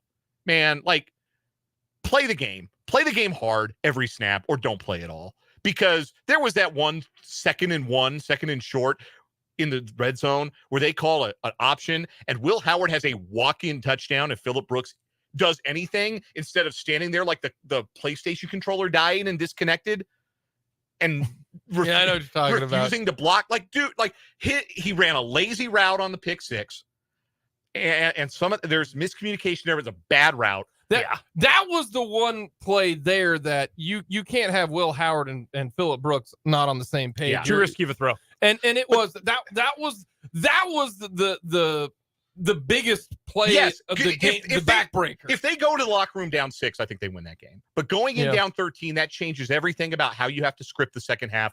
And it's not a good game script when you're asking Will Howard to make like tough throws on first day. You got to lower the degree of difficulty for him, because he's capable of playing really well. But they're asking him to do too much, and they don't have the wide receivers for it. Just go and hammer away with your running game and get back to that identity of football. And I think that's going to make Kansas State's offense way more successful in the long run. But they missed a big opportunity. You can't lose as a double-digit favorite. And they keep doing it. They're kind of making a habit of doing that once a year. One of the plays that I know a lot of K-State fans have been upset about was in the first quarter when Howard went down and slid instead of fighting for some extra yardage on a play or just staying on his feet and going forward for some extra yardage. So you factor in that play, the Brooks having a bad game. And Randy mentions this in the YouTube comments. Randy says he was at the game, zero energy from the Cats. And I guess my question is why? And like that happens. Like sometimes you go out there and you just have a bad day, and everyone has a bad day at once, and that's football. And the Big 12, while it's probably a little bit down from what we thought it could be this year, it's still a really tough league with a grind of a schedule. Sometimes games like that happen. My question is always, why did that happen? I know K-State's been kind of banged up in the secondary, but it's not like this team is missing all of its key players due to injury, right? Like there's still a lot of continuity there. There was no... They're missing... I mean, Daniel Green is a big loss to that defense because That's not new, though. It's not new, but it's still a big loss because they're very inexperienced at middle linebacker right now. Like, Austin Romaine is a true freshman. But I would argue that doesn't affect the energy level of the offense. Now, the one thing about the defense is you clearly could see that Oklahoma State said that we are going to throw it, and we are going to throw it quickly because we see that you guys play bail coverage. It's not right in your face. And how many 7 to 10 yard pass plays did they run? They lived in second and third and short. And they were, and the contrast between that and K-State being in second and 10 so often was apparent. Alan Bowman just throwing an out route to Presley, throwing another out route to Owens, or like that seemed like it was so easy the entire time. Wasn't a whole lot of, and then they'd mix in the run and it's here. Not a surprise that when the field shrunk, Kansas State played better. Yeah. They played way too soft, and they did. They said, "Hey, you don't have one of your starting core." They picked on Keenan Garber. They did, no question that they did. And on the offensive side, to me, Will Howard should never throw the football 35 times. He shouldn't. He should not. Unless you're down 40.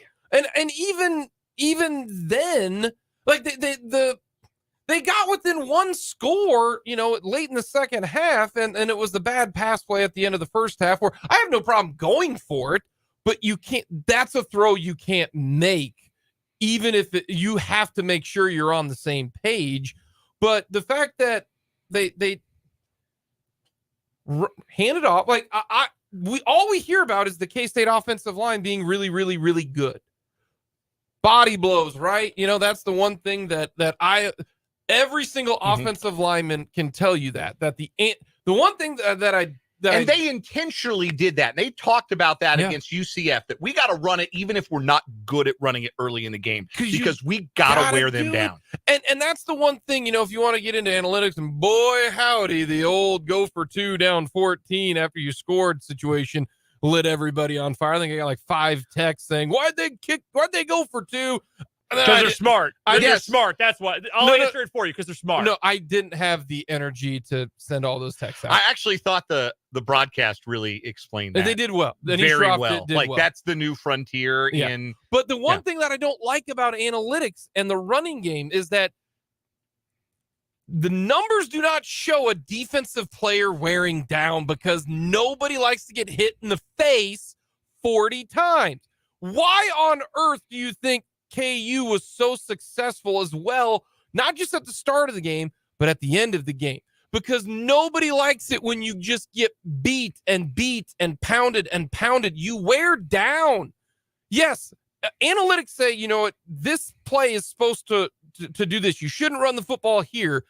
But K-State didn't even try it. It's like once they got down, then you got to start to throw it. And the passes they were throwing, like you mentioned, high difficulty. Will Howard, 15 of 34. That's under 50%. No college quarterback should ever be under 50% throwing the football. And if they are, then it's a fault to the coach because he's not calling the better plays. And again, they don't have the dudes at wide receiver to do this. Like, they don't have the 4 or 5-star guys, the stars at wide receiver. They were hoping Keegan Johnson might be that guy. He's not there yet, right? Like, he just hasn't been able to get on the field and be consistently healthy. Ben Sinnott's a really good player, really good tight end, but he's one guy. You don't have those threats on the perimeter where those tight window throws or those deep shots are your wide receivers aren't going to make a play. You don't have Mizzou's wide receivers, right? Like, if you had a wide receiver room with Luther Burn and Theo Weiss, yes, throw deep balls with Will Howard all day. Let those dudes go down underneath it and make a play.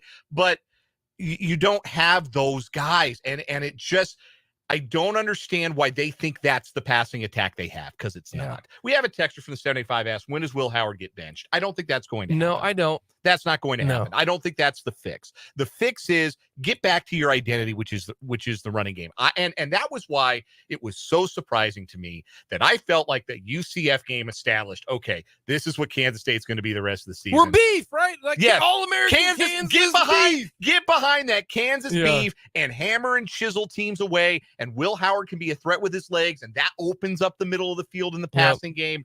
And they played like an air raid team for most of Friday night. It was really bizarre. It really was. K-State gets back in action. And they have a game against Tech this week that's very, very winnable. Okay, very so winnable. Let's ask, because this came up when we were talking about Kansas earlier. Where does K-State fall? If we're saying that right now it's Texas, Oklahoma, and then as of this moment, it's KU that's number 3 in the league, the best of the rest. Where does K-State fall right now? I think K-State. I think K-State's a better team than Oklahoma State. I do. So I would say it's K-State, right after KU, and I think honestly the teams like. I mean, on merit, we have to put West Virginia right behind KU because they're unbeaten in the league. I don't have to put them right behind them because I don't think they're that great. But no, I think Kansas State still should feel like if that performance felt like their floor. Like, watching that game, I don't think they can play worse. Yeah. So they lost by 1 score on the road. If you want to go real quick through the schedule, here to me, Texas Tech, it's a toss-up game. It's on the road. Tech can play well. It's a toss-up game. TCU at home. TCU's not playing great. Down to their backup quarterback. To me, that should be a win. It either side win, toss-up game, leaning win. Okay. Yeah. They should beat Houston. Yes. They're going to get beat by Texas. They should beat Baylor. Baylor's not a good football team. Yeah, they are not. KU. I know you're on the side of KU. That's a toss-up game to me right now. No, I will admit 100%. K-State should be favored in that game. No, but I think I can see when I say a toss-up game, I think either team can win. Yeah. Like, that's why I think Texas Tech, either team can win. TCU, either team can win. I don't think Houston can win. I don't think K-State can beat Texas right now. I think K-State's going to beat Baylor. I don't think Baylor should win. That would be a big upset in my mind. If KU beats K-State this year, that is not a huge upset in my mind. I don't think so. No, I don't. Now, I think K-State should beat Iowa State. So, to me, they should end up to this with 3 wins. So, I'll put them at 6-2, 1 loss, 6-3, with 3 toss-up games. That's what I think K-State has the rest of this year. Coming up, we got What Is Wrong With You, and then we'll hear from the assistant coaches for the Chiefs.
Let's find our first winner in the week in What Is Wrong With You here on 580 Sports Talk. Brendan and Dan with you the rest of the way.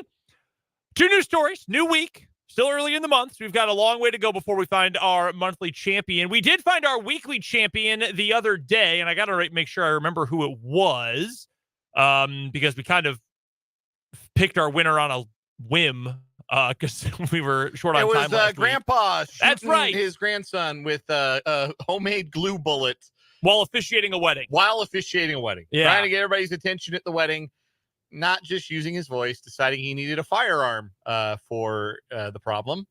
And mishandling the gun and firing a blank, which was a homemade glue bullet, into the arm of his 12-year-old grandson. Which was a bad enough injury that it required a felony charge. Yes. Felony child endangerment. Felony child abuse. Yeah. Good stuff, Grandpa. So that was our winner last week. I will go first today, and we're going to go up to Lancaster County, Pennsylvania, known mostly for their Amish residents in Lancaster County. Yes. We have had many, many stories involving DUI. We have even had stories before that involve crimes, sometimes DUI, in which someone commits a crime, gets out of jail, and then immediately commits the same crime. This is the first time I believe we've had a DUI, an arrest, a second immediate DUI, and all of it happened on tractors. A man operating a farm vehicle in Pennsylvania was arrested this past week and accused of driving under the influence 17 minutes after he was released from custody for the very same thing, according to the Pennsylvania State Police. That's like the length of one I Think You Should Leave episode. The driver, identified as a 49-year-old man from Lancaster, was first taken into custody on September 16th after the Pennsylvania State Police say he tried to flee the scene of a crash in a 1974 International Harvester 4000 series. That's very detailed. 1974, for our farm folks out there, I feel like maybe you should have upgraded your tractor between now and then. I don't know. Maybe they don't make them like they used to. I don't know. I am not aware. It just stood out to me, though. So according to the crash report, the International Harvester and a 2011 Toyota RAV4 were at a stop sign when the farm vehicle backed into the SUV and then tried to leave the area. The driver of the RAV4 followed behind, honking to try to get the tractor operator's attention. The driver of the tractor later did admit to police he had been drinking before getting behind the wheel of his tractor. The suspect was arrested, processed, and released, but he didn't give officers too much time to miss him because police wrote that approximately 17 minutes after being released from custody, the actor was found to be operating a tractor yet again on the roadway and was placed into custody for a second DUI. No one inside the SUV, by the way, including a 2-year-old, reported any injuries. However, it did have moderate damage to its front end. You can't sober up in 17 minutes, pal. No. Not how that works. Not how it works. 2 DUIs on a tractor in 17 minutes. I got to be honest with you. I can't believe they didn't hold him longer. Yeah, that's interesting. I don't know what home rule is like in Lancaster County, but well, they released him like on his own recognizance, or like did they release him to anybody? Like I would think if you've got somebody with a DUI, you want to release that person to somebody else so that they could, get home safely and not while operating the same vehicle still drunk. You would think. You would certainly think. Yeah, that's a wild process. None of that feels like it should have happened. No, everything about this is wrong. No one handled anything properly.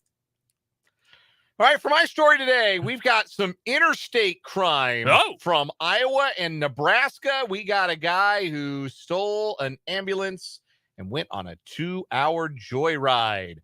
The Omaha Police Department tells WOWT in Omaha they were informed by Pottawatomie County authorities in Iowa of a pursuit involving a Council Bluffs rescue squad around 7:30 a.m. Saturday. Council Bluffs authorities later confirmed an ambulance had been taken from an emergency room unloading zone at Mercy Hospital. CBPD said there were no patients in the ambulance at the time. Firefighters ran after the ambulance, but were unable to catch up with it. Oh, you don't say. If you have firefighters fast enough to catch a moving vehicle, they should be training for the Olympics. Omaha officers took over as the ambulance crossed into Nebraska. You and I have both been to the area. For those who are unfamiliar, Council Bluffs and Omaha are essentially sister cities right there on the river that is the line of delineation between Nebraska and Iowa. So you go from Omaha, Nebraska, right into Council Bluffs, Iowa. Council Bluffs has a Raising Cane's. Yes, it does. And a crappy hotel that shares a parking lot with a Harrah's Casino. Yes. I know, because that's where we stayed. Yes. That's exactly where we stayed. Actually, no, we didn't stay at the crappy hotel adjacent to the Harrah's. We stayed at a crappy hotel across the street. Across the street. From the Harrah's. They had no carpet. They made us change our own sheets. It was one of those extended stay joints with like no carpet on the floors. Yeah. They give you laundry baskets. TV was about the size of my computer monitor right here. We watched K-State beat Kentucky on a TV the size of a microwave. Yeah, that was a thing that happened.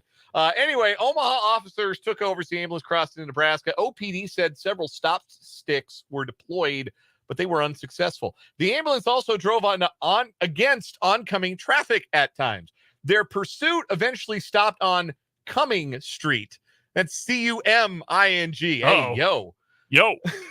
CBPD crisis negotiators also reportedly used the fire scanner channel to negotiate with the suspect to get him to stop.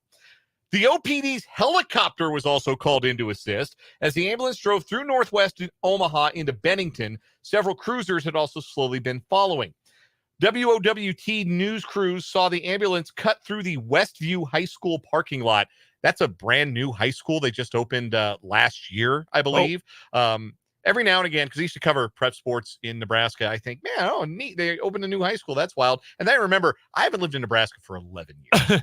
That's a very long time. Anyhow, ambulance cut through the Westview High School parking lot as a soccer match was underway. The vehicle appeared to have a blown front tire and was smoking from its front end. The driver, identified as 29-year-old Austin Reiser, eventually pulled over after a stop stick was successfully deployed in the area of Ida Street and Military Road. He was taken into custody there about 2 hours after the original call. Brendan, have you seen Austin's tattoo yet? No. Scroll down. Oh, boy. I see it now. So he's got, like, tiger fangs. Like, it looks like an animal is closing his jaws around the top of his head. That is intentionally how he tattooed himself. It also sort of looks like the big eyes on a fly with its antennas. Yeah, it could be that. This is a bad tattoo. Yeah, not a good tattoo. All-time bad tattoo. And he's got hair. Like, he grew hair over it. Maybe he's trying to cover it. I would. I'd wear a hat. Yeah. You know what's the rage this year? Hats. OPD says no one was injured, but there was at least one accident caused by the chase. Reiser has been booked into Douglas County Corrections on a hit-and-run charge as well as theft by receiving and flight to avoid arrest. He's also facing a first-degree theft charge in Iowa. So, interstate crime. I can't get over this tattoo, man. This is really bad. Yeah, it's an all-timer, isn't it? Oh, man, that is so bad. Who you got? I'm going with this guy. I'm honestly for the tattoo as much as anything else. Yeah, it's an all-time bad tattoo. We're gonna have to put it up on the stream tomorrow when we run this story back. We'll put it up on the stream. It's something going down his face too, on his sides. Do you see there's ink on his sideburns too? Yeah. I'm gonna see if I can find this guy's Facebook page.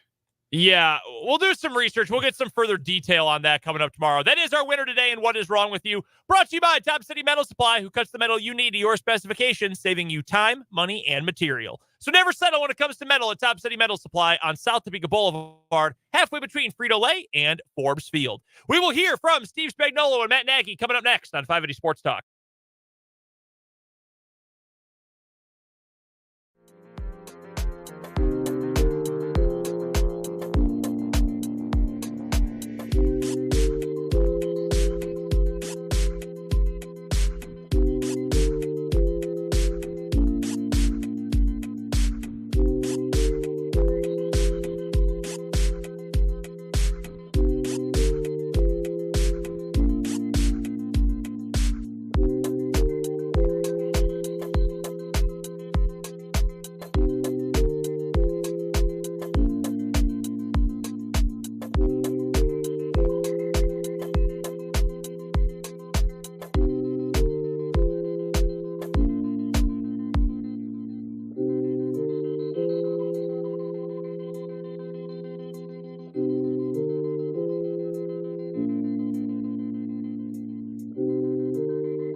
Chiefs play on Thursday Night Football this week. It'll be a different practice schedule and a different media schedule for the reigning Super Bowl champions. So with that, let's hear from the two coordinators, offensive and defense, for the Kansas City Chiefs. And while the defense is staying hot, we'll start with the defense. We'll start with Steve Spagnuolo and what he had to say to the media earlier today in Kansas City.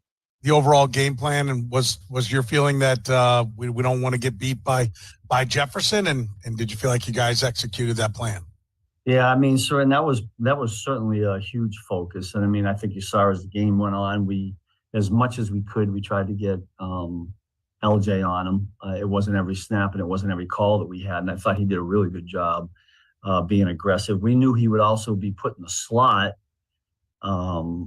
because they had done that prior to, and that was a reason for playing Trent more in nickel than he had in the previous game. So it got, two of our best guys on what was definitely their best guy. And I thought overall we did a good job of containing him. I mean, we didn't want him. He's a game wrecker. We said at the beginning of the week, and we just didn't want him to wreck that game. And then, listen, I think I know the rule. You can't take your helmet off. And if you do, it's a personal foul. He obviously took his off. It looked like the ref said, put it back on. How do you understand? I mean, listen, I know it's in the heat of the moment. I know those are things that you talk about probably at camp and here and there. But what is your understanding of what that rule is and how it's supposed to be applied? I'll be honest with you, friend. I did not see it. I didn't see it happen. I wasn't even aware of it until somebody told me after the game. I mean, listen, I don't know how the penalty reads, but apparently you can't take your helmet off. And I don't know enough about the putting it back on, or should it be called or shouldn't be called. I'm glad they didn't. But I'm not really 100% sure on how, they'd officiate. I did not see it. Like, I didn't see how he pulled it off or didn't. I assume he did. But I wouldn't be able to comment on what I thought it should have been. Hey, Steve, was curious what you see differently in the Broncos offensively and Russell Wilson from what you saw in the two games against them last year. I will say this, Adam. I do think that listen, I know they haven't been winning games right now. They certainly would be wanting to win more, but I do see an efficient quarterback.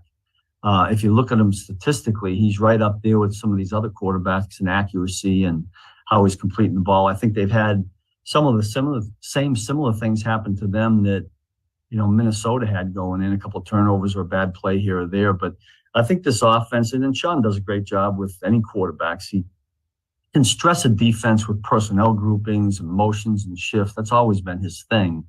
And I think this quarterback's getting more and more used to it. I'm really impressed with their backs.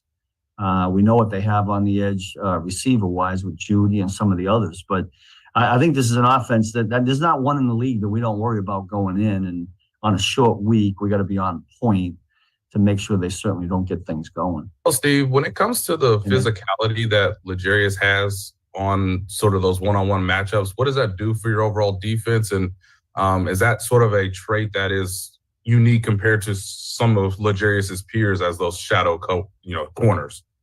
Yeah, listen, that's been our MO here. I mean, Travarius would do it for us. Rashad Breeland, we had Breeland and LJ just kind of fit right in that same mold. We believe in that philosophically, to be a press coverage team.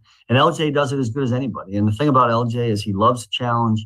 He wants to go against their very best. That's why we do it. And the more, listen, when you have a guy like that you have the confidence you can put him on their best guy, I think the other 10 guys rally around it. If they see it, I mean, they saw it 2 weeks ago when he was on the number 17 from the Jets and how it helped us, play good defense in that game. And I think the same thing happened yesterday. We would have liked to have a few less points on the board there, but I thought overall LJ did a really good job. And he'll probably admit to you that he got a little overzealous on the one play. But on all that might help us going forward. So I'm okay with that. Hey, Coach, I've noticed you guys had Chris Jones out in that 70 to 80% snap range. I guess the first part of my question is, so the ramp up here is complete in a sense, and just how impressed have you been with a sack in each game to start the year here? Yeah, that's kind of nice. I mean, I'll be okay if Chris started getting multiple sack games. That would be even better. but he had that, and I think he had 3 quarterback hits, so he's always applying pressure. And I will say this: I do think that Minnesota offensive line actually did a fairly good job. Overall, I thought we would kind of be able to get inside a little bit more, and Chris was moved around a little bit. But all in all, I thought our guys did a decent job. And Chris, when he can finish, I think there was one other opportunity in there. We had a chance to finish with a sack, and it kind of slipped off, or I think Cousins got the ball away. But yeah, I'm waiting for the multiple sack game, Pete. Try to get off the 1 per game average and get to the multiple. Yeah, hey Steve, quick question for you. With the Vikings game yesterday being in that style of atmosphere, and then also going against the skill set that you did offensively, how do you kind of hope that helps this roster in the weeks ahead, knowing that you're going to win against 3 really good receivers, a tight end, good running backs, and the quarterback with that accuracy? Yeah, I'm hoping that it builds some confidence and chemistry. A week ago, prior to the Minnesota game, I had just taken a quick advance where I read somewhere where, in the next 5 weeks, we were playing really good quarterbacks, guys that were rated in the top 5, and Kirk Cousins certainly is one of them. We're getting ready to play another one. So if we can build on having a little bit of success last week, I think that'll help us going into this one in a short week. And yet, having said all that, I do believe that we could have played better. I think penalties hurt us a little bit. There were some mental errors in there that I think we can clean up. I think we can be a better unit as a group than we were yesterday. I'm glad that, holding them to 20 points was enough. And it was really kind of clutch at the end there when we rose up. It was, it was kind of nice of Pat to let us finish the game this time. Usually they iron it and they take care of business. But, it was good for our guys to kind of finish the game that way. So hopefully it builds some confidence. That is Steve Spagnuolo speaking to the media a little bit earlier on today. So let's switch from the defense to the offense. Let's hear from Chiefs offensive coordinator Matt Nagy and his Monday, usually Thursday, press conference. Coach, I know the word committee is usually used for running backs, but right now you guys passed Travis Kelce, kind of this wide receiver by committee. And I guess I'm curious, is that sustainable in your eyes, or by the end when you get to these big playoff pushes and games, do you hope that maybe there's a singular target that maybe becomes that next guy up, similar to maybe Juju was for you guys last year? Sure. I think for us, it's going to be more of the committee approach. I think the guys, we all kind of understand when you say, a guy like Travis Kelce, him being a tight end, but somebody that like yesterday had 10 catches, and teams know that, and they know they're going to put plans together to try to stop him.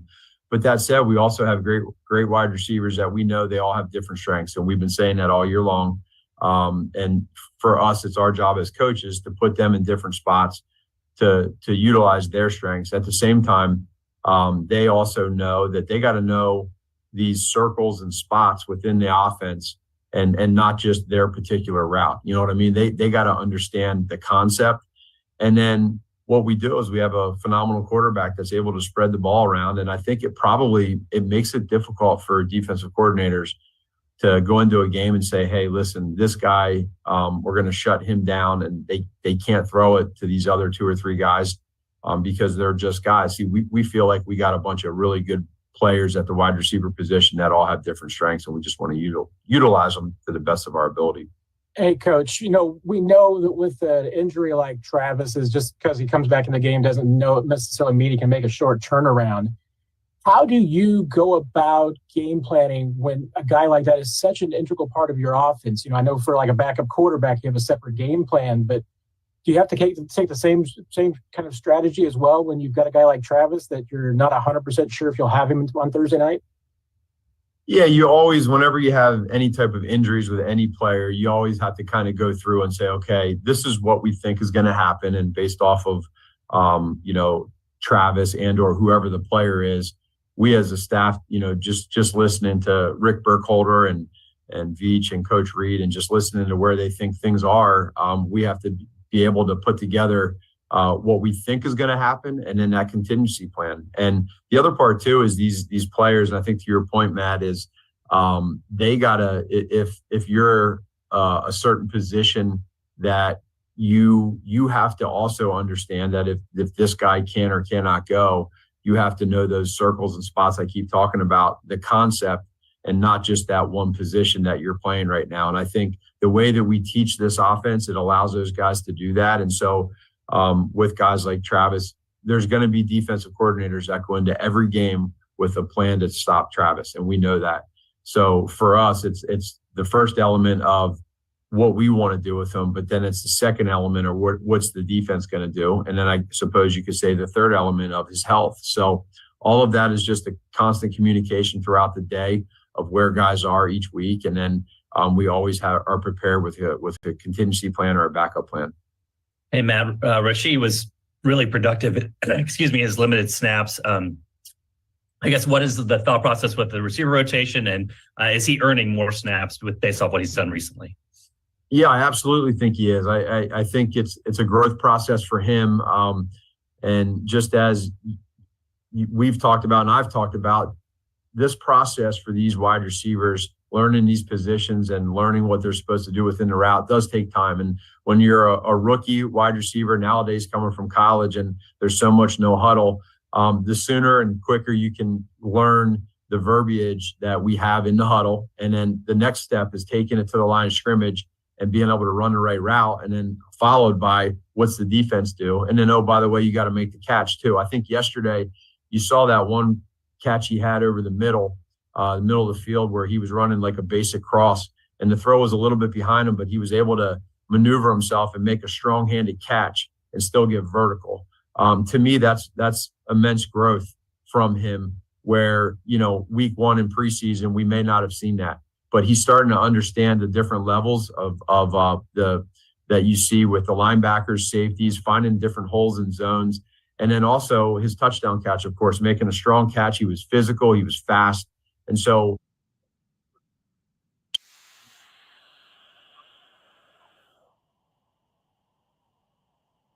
in him, and there's immense growth ahead of him, and I think that's the exciting part that we all see. Hello, Matt. I have another receiver question for you. When it comes to year two with Justin Watson, I'm not sure you guys maybe anticipated that he would be your leading receiver in terms of yards, but what has he sort of shown in year two?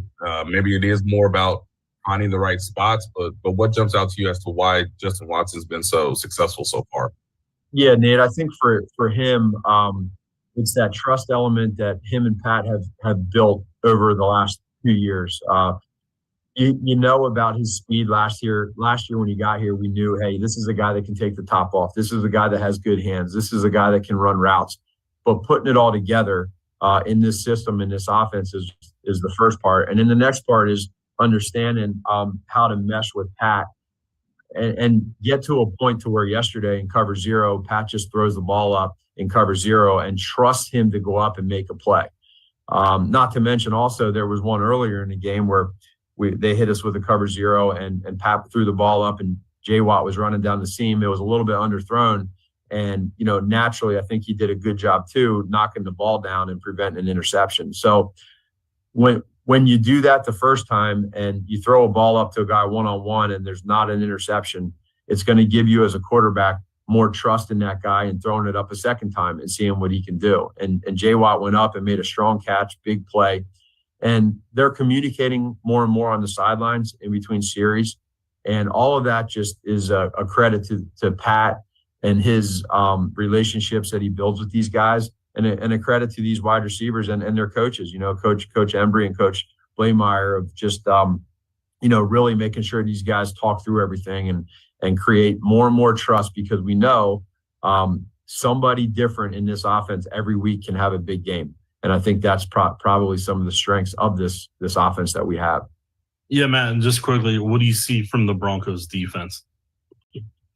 Yeah, this is a defense that, you look at the personnel that they have, and they've had some changes here or there. They had a few injuries here or there. And but we know, first of all, in this league, there's a lot of great NFL defenses, and you can take stats and throw it out the window. I mean, these guys play hard, and they're in a lot of these games, and I know right now their record may not show that, but they play hard, and the DNA of their defensive coordinator and Vance Joseph is an aggressive one, but yet playing fast and knowing where to be. So, it's obviously a short turnaround for us, and just coming from the game yesterday, you get right on into it and you got to dig into knowing what they do and don't do. But we just have a lot of respect across the board. And I think you always start with Surtan back there and just who he is and how he plays. And he's going to follow guys.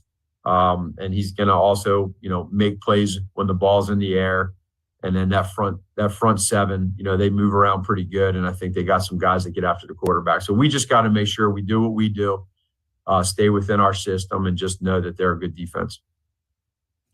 No, they're not. So that is Matt Nagy speaking today. I was ready for that one. Matt Nagy lying. Yeah, also a severe lie. You could tell at the beginning of that question, though, he really had to think about what to say. Like, Patrick Surtain, yes, legitimate stud. That pick he had yesterday was sick. Mm-hmm. Okay, anything else? Any other questions? Nick Benito's had 2 decent games in a row. It's He's about a all good I player got. at Oklahoma. Yeah, he was a good player at Oklahoma. Yeah, I mean, they stink, dude. Yeah. You can't say that. No, you can't. But they stink. They're really bad. They're not good whatsoever. We've got 1 hour left of 580 Sports Talk today. We'll come back, get you our headlines. We'll get a look around college football from the weekend that was, and some final thoughts on Chiefs Vikings. All that's coming up next hour on 580 Sports Talk.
now, final hour of 580 Sports Talk coming up on a Monday afternoon, a victory Monday afternoon, at least if you're the Kansas City Chiefs and the Kansas Jayhawks. Thanks so much for hanging out with us. I'm Brendan Dworzinski. He is Dan Lucero. If you just heard our keyword for the 5 o'clock hour for our Ghost Your Bills contest here on 580 WIBW. Harvest. HARVEST. Harvest. Harvest. Then head on over to our website, 580WIBW.com. Go to the Ghost Your Bills post. It is right there on the homepage of the website. Click on that and enter the keyword. Again, harvest. Anytime between now and 5:59. You can only enter the keyword in the hour it is given. Enter it there, and you will be entered to win potentially $2,000 a day from your pals here at 580 WIBW. You must be 18 years or older to play. And again, you can only use the keyword in the hour it is given. So the 5 o'clock hour keyword, you have to enter it by the end of the 5 o'clock hour. Just like in the 4 o'clock hour, you can only use that keyword, so on and so forth. We'll have another word coming up, or series of words, I should say, coming up throughout tomorrow's hours here on 580 WIBW. We'll get to our 580 Sports Talk headlines here in just a matter of moments. We will take a look around what else happened in the college football world this weekend outside of KU and K-State. Great weekend on the college gridiron. Plus, we've got some final thoughts on the Vikings and Chiefs. Can I get to something NFL related really quick before we get to headlines? Of Dan? course. Yes. This was tweeted out at 10:30 last night by a Twitter account called Denver Broncos 365 or at Daily Broncos. Okay. And I know they know their stuff because they've got the vintage Broncos logo as their Twitter picture. Sure. Uniforms, by the way, yesterday. Yay or nay? Nay. Nay. They look like the Fighting Illini. Yeah. Orange on orange is nasty work. With Like a white helmet. The white helmet is just whatever to me, but I don't know. They've needed a brand refresh and reset for a long time, the Broncos. Like the uniforms that they changed to in the late 90s, they were never good, but they won 2 Super Bowls in them. Yeah. So they could never change, right? Well, now it's time. It's time to change. It's time to rebrand.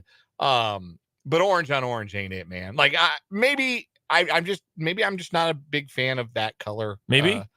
That puke inside of pumpkin orange. Yeah, it's that carrot barf orange. Yeah, it's not for me, man. So Daily Broncos tweeted out, the Broncos' major mistakes from 2015. And originally this was a 10-point list. They then added 2 more points.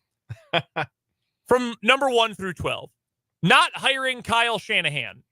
Drafting Paxton Lynch. Hiring Vic Fangio as head coach. Hiring Vance Joseph as head coach. Number 5 is just Trevor Siemian, Case Keenum, Joe Flacco, Teddy Bridgewater, Drew Lock. Trading a ransom for Russ. Spending money on oft-injured / second-tier free agents like Juwan James and Randy Gregory. Hiring George Payton. Hiring Nathaniel Hackett. Hiring Sean Payton. Drafting Bradley Chubb over Josh Allen. And then hiring Vance Joseph again. Yeah, they sure have done all of that. What if all of these are correct? Every single one of these is correct. You know, I asked Matt Verderame when we had him on in the 3 o'clock hour. You can go back and listen to that conversation. 580WIBW.com. Click on the podcast tab. Find 580 Sports Talk. We got hour-by-hour breakdowns of the show every day. You should go back and listen to Matt if you miss him live because he's got such great insight. I asked him which franchise is in a deeper pit of hell right now between the Giants and the Patriots. And I do think those are the 2 deepest hell pits of any franchise. But the Patriots, they won a Super Bowl not that long ago. And the Giants went to the playoffs last year. The Denver Broncos have not been to the playoffs since 2015. And they don't feel any closer today than they did at this time last year, or at this time the year before that, or at this time the year before that. They are spinning their wheels in a way that has created something that I, as a Colorado native and somebody who grew up in Denver and was a child when the Broncos won those first 2 of their Super Bowls, I never thought I would see the day where apathy would set in regarding the Broncos, but it has absolutely set in. Yeah. I never thought I would see the day. It's sad. That city's relationship with the Broncos and people just don't, they don't care anymore. They're past. I mean, they care. Like, they'll come back when the team figures it out. But like, Washington's a good example of that. It's about, like, Sundays are for the Broncos, and now they're like for going apple picking or like thrifting. Like, they're not. It's not. It's just. It's no longer at this point a civic responsibility to watch the Broncos on Sunday. And like Chiefs fans, you get it because you've been through that. You were there in the early 2010s, but then you hired a serious head coach, and things have been very different since then. And and if you're old enough to remember the 80s, you probably, if you're a Chiefs fan, you remember the 1980s, you know what I'm talking about. But yeah, it's stunning to see what that franchise has become. And that is true. The Kansas City Chiefs will play this coming Thursday. We're still taking your thoughts about anything we're talking about on the show today. Chiefs, KU, K-State, anything otherwise. Hit us up on the text line, 785-272-9429. Your comments also welcome on YouTube. Our channel is called 580 Sports Talk. You can watch the show. You don't just have to listen. You can watch the show on YouTube. It's incredible what technology can do. 580 Sports Talk on YouTube is where you can find us. But let's get to our 580 Sports Talk headlines for this Monday, October 9th. And number one for me today, Dan, is that Gonzaga to the Big 12 is apparently back on the menu. Initially reported by a bunch of different places today, but initially by Seth Davis of The Messenger, the same Seth Davis who's been to CBS Sports and The Athletic and pretty much everywhere else. He's still on CBS, I believe, for college basketball season. He reported earlier today at themessenger.com that Gonzaga and the Big 12 have resumed top-level discussions about the possibility of the school joining the conference in all sports, perhaps as early as next year. The renewed push is being spearheaded by Big 12 Commissioner Brett Yormark, who presented his case for Gonzaga's inclusion during last week's Big 12 meetings in Dallas. Yormark made the pitch during separate sessions with the league's ADs and presidents. He augmented this case with a presentation deck that laid out the data and strategy behind a potential move. This caught some of the attendees at the meeting by surprise, since Yormark said a couple of months ago that the conference was done expanding after adding the 4 corner schools. Those schools are still finishing up their final seasons in the Pac-12. Prior to lining up those Pac-12 schools, Yormark had conducted realignment negotiations, as we know, with Gonzaga and UConn. Currently, according to sources, UConn is out. There's nothing going on with them. But Yormark has quietly continued talks with Gonzaga's top leadership. Yormark, according to The Messenger, would like to see Gonzaga in the league as soon as next year, but that would be a best-case scenario for him. The Big 12 members are still trying to sort out all the money more than anything else when it comes to adding the 4 current new schools, the G5 call-ups, as well as the 4 corner schools, and still trying to make all of that work out and all of that makes sense. Yormark did receive permission from the Big 12 presidents to continue negotiations. That last part is significant because I would probably say that it's not great to go over the heads of all of your constituents and say, oh yeah, by the way, without consulting you, even though I work for you, I'm negotiating with this other team and this other school. Probably wouldn't go well, but if they're giving consent to continue negotiating, it seems like at least some interest still remains from the Big 12 members. Our pal Tim Fitzgerald pointed this out on Twitter. This would go back to Brett Yormark's original desire when all of this realignment stuff was at a head this summer, that he is interested in essentially separate conferences broken up by their media deals for football and basketball and other sports. That you're going to have a football TV contract and a basketball TV contract, and those could look like different things. I am not necessarily opposed. I would like to see some sort of further, more detailed plan. Admittedly, I'm a little pissed off that this is coming up again because I'm just trying to enjoy my college sports season, and I'm a little over the realignment right now, as I think we've all been over. Yeah.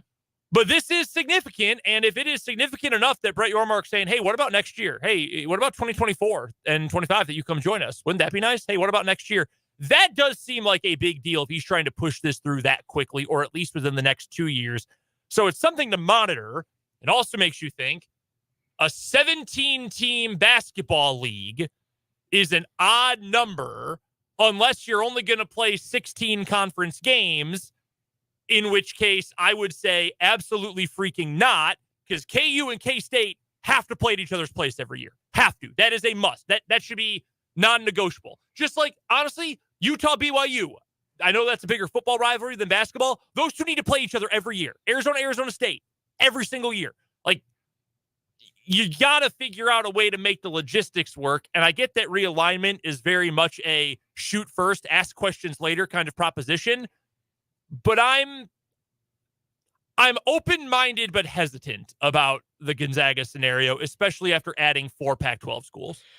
Yeah, I don't like aesthetically even. I don't like the odd number of teams in a league, and it makes you wonder, is 17 the end game, or no, is there another valuable basketball brand he might be looking to add, perhaps still out east, that he had a great deal of interest in maybe bringing to the conference as a full member previously? Maybe he still got his eyes on UConn. Maybe to satisfy his membership that is in the middle of the country, maybe he'd look at a program like Creighton. Honestly, if you're adding a basketball-only school, like football, you shouldn't touch at this. Like that, stop. You got to stop. But if you're looking to just add basketball teams, geographically speaking, I mean, you're already screwing up travel if you're adding Gonzaga anyway. That's going to be like, oh, congrats, KU and K-State baseball. Enjoy Spokane in March. Like that, Yeah. That's its own problem. Yeah. But I mean, I would do whatever you could to go get Creighton, to be completely honest with you. Yeah, that'd be You're already adding another Jesuit school. Why not? Yeah, that'd be a really good 18th. No question about it. The idea behind separating the two and going with a separate basketball conference that is a separate television contract, that may be where the future of this is headed. Mm-hmm. And it may be that ultimately creates a little normalcy in the long run if there is a separation between football and basketball. But we'll see. Like, it's very strange that this has not only come back up again, but that it is as urgent as it seems to be. That there is the level of urgency with which this is being pursued, to the point where it might be next year that Gonzaga is in the Big 12 all of a sudden. And I mean, it makes you wonder, because the TV contract is through 2031, and then you can start to renegotiate. But like, why the hurry if you can wait? Great question. Yeah, it seems like this is going to come to a head again in the near future, and I'm just kind of tired of it. Please let me enjoy football, Brett. Please. First headline for me, let's get to some NFL injury news. This has been a bad day of injury news, in particular for the Buffalo Bills, who are down 2 defensive starters for the season. One of them, Matt Milano, broke his leg against the Jaguars yesterday, and he is out for the season. Also, defensive tackle Daquan Jones needs surgery on a torn pec. So those two players are out indefinitely, but very unlikely that either will return to play this season. So those are 2 big injury losses for the Bills, who, of course, already lost Trey White for the season when he tore his Achilles 2 games ago.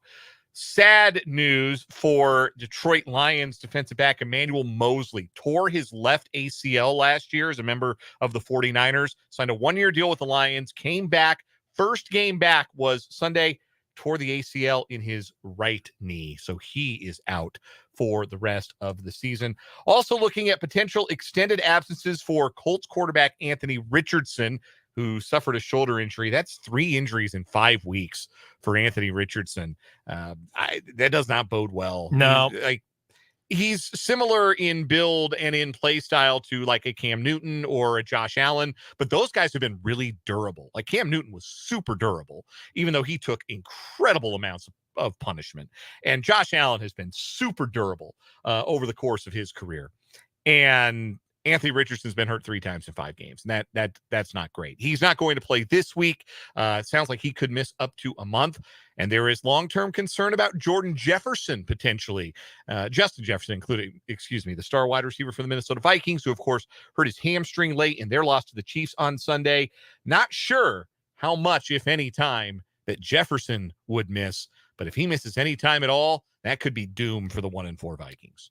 Yeah, that would be rough. And I mean, pretty much over for them. I mean, it's already kind of over for them right now, but yeah, that'd be tough if they lose Justin Jefferson. Good thing Jake didn't go with his Justin Jefferson prop this week. I guess he jumped off the bandwagon at the right time. Yeah, he sure did. What was it, 3 for 28? Was that the final line? Yeah, that was the final line, man. L'Jarius Sneed, we didn't talk about this at the top of the show, but like L'Jarius Sneed, Trent McDuffie, and the scheme that Steve Spagnuolo had, they had Justin Jefferson in a box. Yeah. That was really, really good work.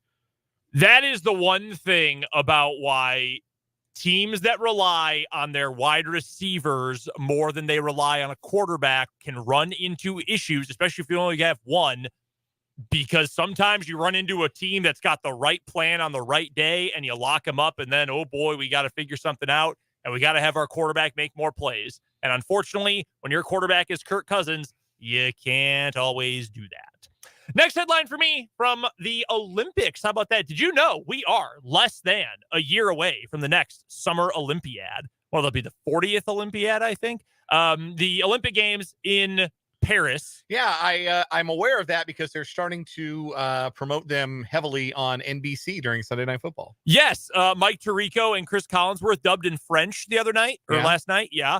Peyton Manning's commercial they aired 3 weeks in a row. With the giant baguette? Yeah. Yeah.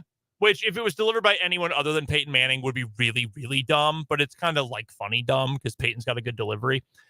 Well, when the Olympics return to the United States in 2028, there's going to be a few new events that are showing up at the games, including, for the first time ever, American gridiron football will be a part of the Olympics. Now, it is not going to be full 11 on 11 tackle football. That is still not going to be included. However, it appears it is trending in the direction of flag football being included for the 2028 Olympics. So again, not this year in Paris, but 2028 when they come to Los Angeles.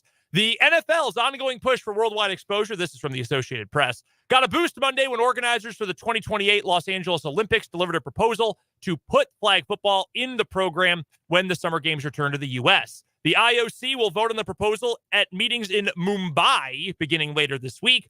Also in the proposal for the LA Games, baseball and softball, which have been bouncing in and out of the Olympics. They were included in the 21 games. They were played in Tokyo, a city that has a great baseball culture. That makes sense. They will not be included in Paris. I don't think France has a World Baseball Classic team. They might, but they have not qualified for a World Baseball Classic. Not any good. Not a surprise. They will not be included. Softball, they've been in and out as well. Also on the list for future sports, lacrosse, squash, and cricket. Those are all going to be on the table. If squash and cricket don't get added for this 2028 games, by the way, they will be added for 2032. Those are played in Australia. If you're going to put the Olympics back in Australia, you're playing cricket. So they used to call these demonstration sports. Yes. And I don't know if they still do it. I don't see that verbiage anywhere in the Associated Press article, but they used to call them demonstration sports. Yeah. Baseball and softball were demonstration sports at one point, and they became a full part of the program before ultimately they were dropped. There are lots of sports that they become demonstration sports because they are native to or a big deal in the host country. Yes. For example, baseball, demonstration sport, 1984 in Los Angeles. So it would make sense for baseball to be part of the Olympic program when it returns to the United States. One of the demonstration sports in Paris in 2024, breakdancing. Yes. Sadly, that one did not make the cut for 2028. No, that is being called a one and done. What are they There's a word they're using to describe it. They're calling it like up or something. They're not like just calling it breakdancing. If I read Olympic breakdancing, show me that. Yeah, I don't know about that. That's one and done in Paris. Others not making the cut. Motorsports, I'm actually okay with that. Like I keep the machines I don't know out. how you do like motorsports by country. Like I don't. Isn't F1 already like international? Yeah, or Supercross or whatever. Kickboxing didn't make it. Karate didn't make it either.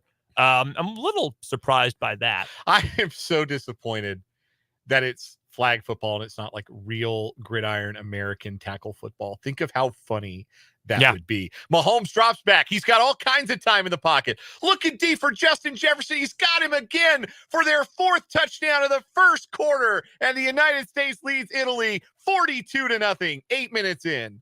So there is a world football competition. That's the 9th sack of the half for Micah Parsons. He's just eating alive the United Arab Emirates offensive line. It's not a so I'm going to pull it up now. It's called the IFAF. It's the International Federation of American Football. And there are a ton of members. There's 16 teams in the Americas, 29 in Europe, 12 in Africa, 12 in Asia, Australia, New Zealand have teams as well. You can't be an NFL player. I don't even think you can be a former NFL player. You need to be multiple years out of college, and there's a bunch of restrictions for the NFL or for the United States team that you cannot meet. You're not allowed to play that way. Like if you look through the 2023 men's 11-man national roster, I don't know any of these people. I do not know a single one of the players who is listed. Nor the head coach, nor the assistant coach. The U.S. wins all the time. Flag football, and again, a little bit less funny, but probably a more even playing field for other countries. The U.S. women actually finished as the silver medalists at last year's World Football Games. Yeah. They lost to Team Mexico. Yeah, lost Mexico. Mexico, which has Diana Flores, who, if you remember, she was featured in the NFL's major 90-second long Super Bowl commercial last year. They're like footballs for everyone. Look how cool we are ad, which was awesome, by the way. They're really darn good. So that is being added to the Olympics this year. By the way, for those who are curious, if cricket does make it to the LA Games in 2028, it will likely be T20 or 2020 cricket, which is a shortened, almost more baseball-like game. Test cricket can take days to complete a match. T20 you can get done in a few hours, which much more palatable to the American sports fan, as we know. But yeah, get ready, possibly flag football in the 2028 Olympics. One final headline for me. It is our playoff roundup. We are continuing on the Major League Baseball playoffs. We are just starting the 15th playoff game, if you count the wild card series and now the start of the division series. And we're still waiting for our first good game. I'll be frank about it. Everybody is up in arms about the playoff format. Is it unfair to the higher seeds? And I just want to watch a good baseball game, and we have not had a single one. Yeah. We have not had a single real competitive, real thrilling, real taut from start to finish October baseball game. And that is a drag.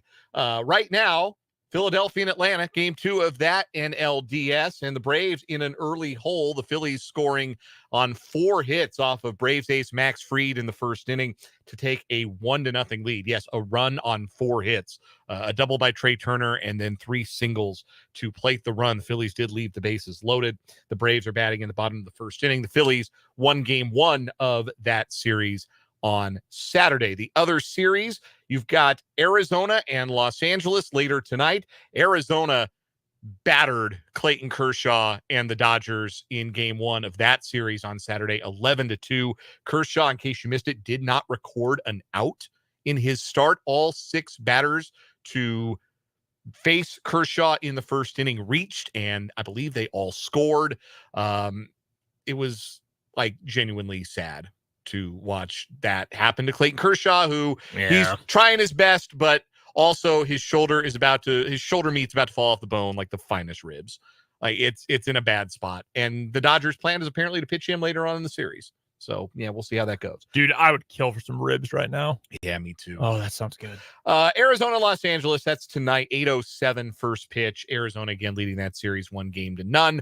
Over in the American League, Texas has a 2-0 lead over Baltimore. Game 3 of that series tomorrow in Arlington, while the only tied series so far is Minnesota and Houston. Houston won game 1. Minnesota struck back yesterday with a game 2 victory. Game 3 tomorrow in Minneapolis.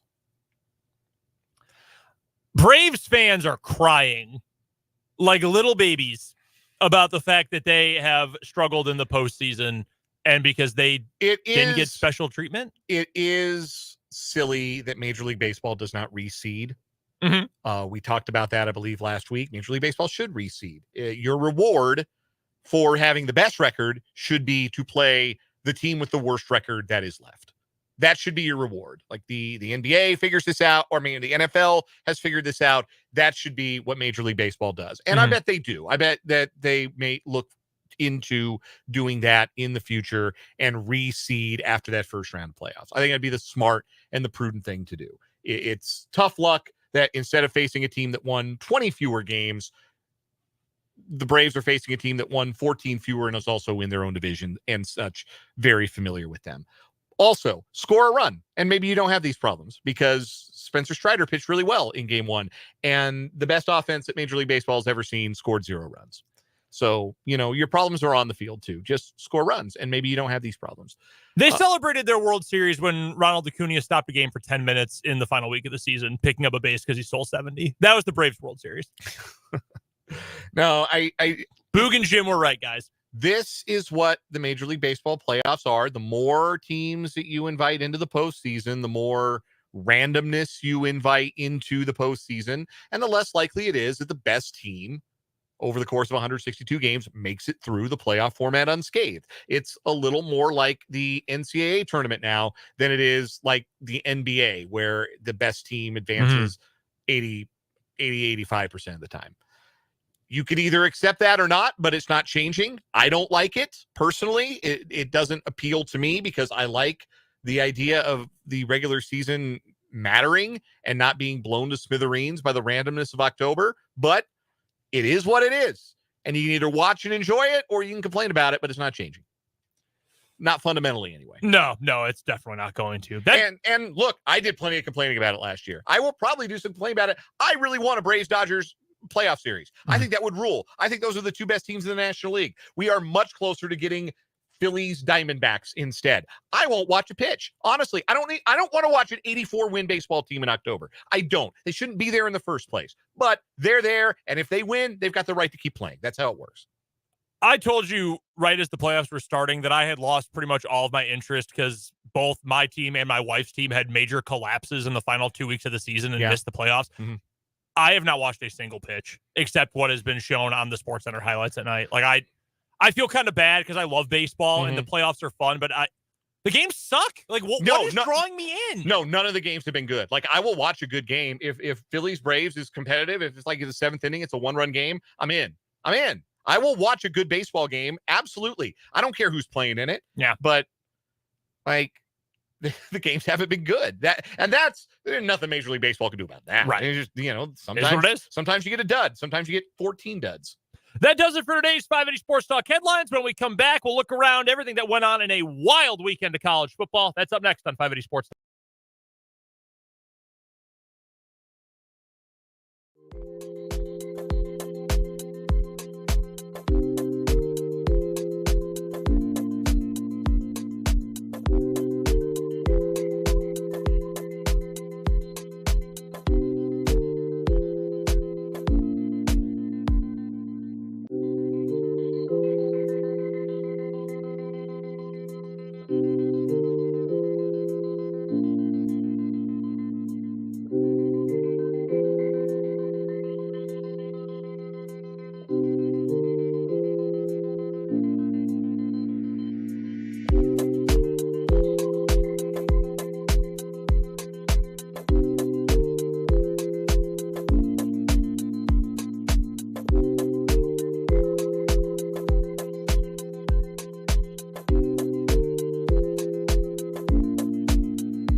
Brendan and Dan here with you on 580 Sports Talk. Thanks for hanging out with us on this Victory Monday on 580 WIBW or on YouTube, 580 Sports Talk, the name of our YouTube channel. Wild weekend in college football, way more than we have time to get to just in the next few minutes. A couple things that stood out. Red River rivalry always delivers. The Red River shootout, what it should be called, always delivers. Even when it's a blowout, there's something interesting about it. Like last year when Texas beat Oklahoma 49-0. That was interesting. The game on Saturday, awesome. Great drama until the very end. I think as well as Oklahoma played for a lot of the game, as well as Dylan Gabriel played, especially late, that game to me was about Texas losing. Texas played for a 47-yard field goal with over a minute left in the game, knowing how much its defense had struggled for a lot of the afternoon with Oklahoma. And they decided to play for a field goal. And I hated it. And they got what they deserved in the end. And they got a Dylan Gabriel touchdown pass in the winning moments. They deserved that. I would agree with you if it had been like 3rd and 4 and they played it real conservative, but it was 3rd and 10. I was okay with them playing it conservative, especially given the interceptions Ewers had already thrown in the game. Make sure you give your kicker a chance to knock it through, get 3, and then maybe keep the other team from going 75 yards or 50 yards, however many it would have been to tie the game. I was okay with that, actually. What I wasn't okay with, what I continue to be frustrated with Texas with, because as we've said, like, they have the dudes now. They have a team that looks like and plays like and has a talent level commensurate with what we expect from Texas football. They just leave so much money on the table in the red zone. They had a 1st and goal from the 1, and they didn't score. They brought in 2 dudes wearing number 90. Hey, newsflash, just because guys are big doesn't mean they can block. It was so poorly designed. Those dudes were huge. They look like planets out there. They didn't block a soul. And then they ran a wide receiver screen with an unblocked guy on 4th and goal from the 2. Like, what in the world was that? It's a Steve Sarkisian team, which means there's going to be a lot of stuff that's really brilliantly designed, and then there's going to be a lot of stuff that's kind of ridiculous and doesn't really work and leaves money on the table. And that is what it is with a Steve Sarkisian team. That is what it is with Texas. For Oklahoma, though, this is proof of concept for Brent Venables. We said going into this season, look, man, it's really hard to go 6-7 at Oklahoma, and it doesn't bode well to go 6-7 at Oklahoma. It's got to get better in year 2. Otherwise, there are going to be some grumblings. It has gotten better. They look like, honestly, they kind of look like Clemson used to look. They look like those Clemson teams that were really good and in the college football playoff and winning national titles, particularly on defense. They are an unholy terror on defense right now. They fly to the ball. They're all over the place. Pressure comes from everywhere. They got young dudes, freshmen and sophomores out there making plays. Oklahoma's legit. I know the knock on them coming in was they hadn't played anybody. Well, now they played somebody, a pretty damn good somebody, and they beat them. And they beat them with their quarterback putting together a game-winning drive at the end, and they beat them by creating havoc on defense. That's a real team. And they should be 12-0 by the time the Big 12 championship game rolls around. Other dominant teams or top-ranked teams from the weekend, Georgia got its first real test of an opponent, I think. Coming off that slim win over Auburn, Kentucky was hot. I put legal tender American currency on Kentucky. And then about 10 minutes into the game, I said out loud to myself, damn it, I walked into the trap. They said it, and I walked directly into it. Georgia romp-a-domped them, and it was not a close game at all. No, 51-13. Something like final. that, Yeah, it wasn't that close. No, they killed them. And Michigan just toyed with Minnesota. Yeah, they could have made it way worse if they wanted. Michigan's not going to play a real team and break a sweat until November, but this is what it should look like. Like, sometimes, you have those games where you play with your food a little bit. Michigan is not playing with its food. Nope. And good. That's teams that want to win titles shouldn't do that kind of thing. And both teams' quarterbacks look like JJ McCarthy's having an awesome year. They're taking him out of games in the 3rd quarter. He's thrown 4 passes in the 4th quarter this season. Getting like Steph Curry in 6 games. Like peak Warriors Curry, just not playing 4th quarters. And, I had watched a decent chunk of Georgia Auburn and another one of Georgia's games prior to that. And I remember thinking, I think Carson Beck is decent. Like Stetson Bennett was a great college quarterback, but and you downgrade when you lose a guy like that, a veteran guy like that. But I remember watching Carson Beck and thinking, man, he can kind of rip it a little bit. Yeah. Boy, he was ripping it. And all of those Georgia receivers look dangerous. Rosemary Jacksaint, McConkey, obviously Brock Bowers. Yeah, Georgia activated the Death Star. That was the, if I can be nerdy about the Star Wars, and one of the only ways I know to be nerdy about Star Wars, that was this thing's operational moment of the season there. No, it's fine. I'm not going to complain about that. Jake might try to stuff you in a locker, but you know who else had that moment? Alabama. They're back, guys. Yeah. Texas A&M hung tough, but A&M hung tough. They have, again, that's a team with the athletes that can play with Alabama for 60 minutes, but Milroe's figuring it out.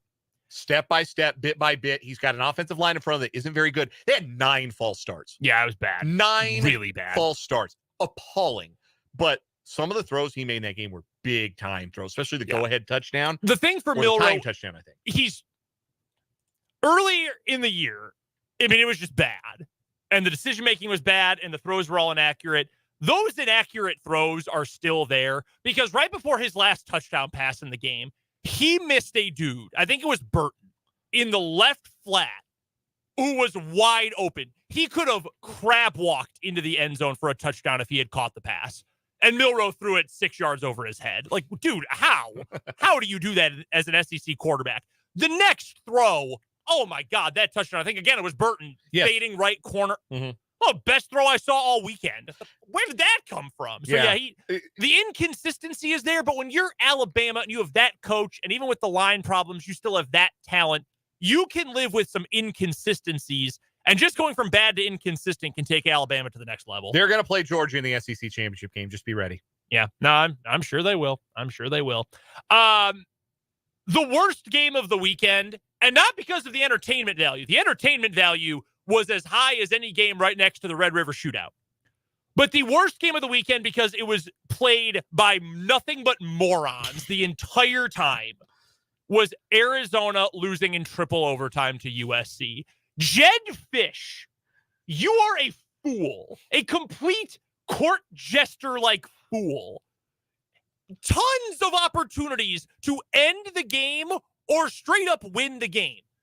End of the USC wins the game. Again, Caleb Williams scores on the first of the shootout 2-point conversion plays. That's so dumb. A play on which they lined him up behind 3 offensive linemen. They ran student body left and ran Caleb Williams to the right. Behind a diamond of receivers. And just said, hey, you're the fastest guy and the best player. Just go be that and go get 2 yards. And he did. Barely, but he did. They, at the end of the game, Arizona, in a tie game, were moving the ball phenomenally on the ground. I liked their running back, Coleman, a lot. They're moving it really well. Then, with very little time left and a chance to essentially force USC into a loss with a short field goal, they threw a deep shot toward the end zone that fell incomplete. Then they ran on 2nd and long. USC knew exactly what was coming, and even their defense couldn't screw it up. They end up not getting it. They missed the field goal, which they deserved because they had to take it from way longer than they expected. They should have won there. Then USC kicked the ball off their own center's ass. That was very funny on the next drive. So funny. Then Arizona, again, they tie the game. They go second in the first overtime. They're down 1 because USC kicked the extra point. Go for 2. Win the game. You are a double-digit underdog on the road. 21.5-point underdog. A team that might be a playoff contender. They're not, by the way. They're not. They're going to play a real team that can stop them even occasionally, and they're going to get their asses kicked. Go for the win! You absolute idiot! Go for the win! This is it! This is your moment! And he decided to be a coward instead. I hate you! Ah! Yeah, I hate bad process. He was so anti the 2-point conversion life that he sent out his extra point team after they scored in the second overtime, where by rule you have to go for 2. Oh my God. Although if he ran out of 2-point plays after that one, I don't blame him, because the 2-point play they ran in overtime was just a toss pitch. They ran like 20 times in the game, and USC was ready for it. What a surprise. Oh, so frustrating. It was extremely frustrating. Yeah, USC is just, they're Caleb Williams and some fun playmakers, but just horrible vibes. Alex Grinch should stand on the sideline during games with a ski mask on because he is stealing money from the state of California's education system. We talked about Miami earlier. It's one of the worst losses ever, and it's not even the first time Mario Cristobal has done it. Any other games that really jumped out to you? LSU Missouri was a lot of fun. Yeah. I think the better team probably won that game. Hilarious bad beat. Yes, all great bad beat. But dude, Luther Burden III. Oh my god. Oh my god. What a player. As promised. Yeah. Everything that annoying Missouri fan in your life told you he was going to be, he is. That was redundant. I apologize to Matt Derrick and literally only Matt Derrick for saying that. Yeah. What about Marco? What about our guy Marco? Yeah. Marco went to KU, though. Yeah, it's true. Marco, hope you're doing well, pal. Maryland fought with Oklahoma for a while and then remembered they were Maryland and they were playing Ohio State. Yeah, remembered it was October. Yeah, that was rough. No, a great weekend of college football, though. And, of course, my favorite part of it, KU got to win as well. Let's take one final timeout. Well, no, we got one more timeout after this. We'll get to our final segment coming up after this. Some final thoughts on Chiefs over the Vikings. That's coming up next on 580 Sports Talk.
One other great thing from College Football Saturday, by the way, real quick.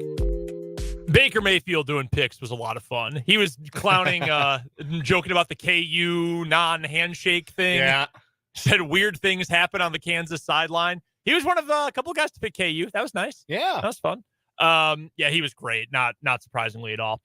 Real quick, by the way, we got Monday Night Football tonight. Packers Raiders 7:15 kickoff from Vegas. It is going to be all Packers fans in attendance. Yes. If you've seen video from the NFL or ESPN of the crowd so far there, it's just all green and gold. A lot of cheeseheads. Who you got? I think I'll take the Packers. They're the better team. They should win. They should. I don't know why the Raiders are favored. I don't know what I'm missing. I saw someone say today that it's because Jimmy Garoppolo was cleared to go earlier in the week. Is Jimmy Garoppolo worth that many points? I don't know. That's what's concerning me. What does someone else know that I don't? Because I feel like the Packers should pretty easily be favored in this game, but I guess we'll see. I guess that's why they play the games. You know who I'm picking. Come on. That's an obvious one. Real quick here. We got just about a minute or less. Final thoughts on Chiefs Vikings from this weekend.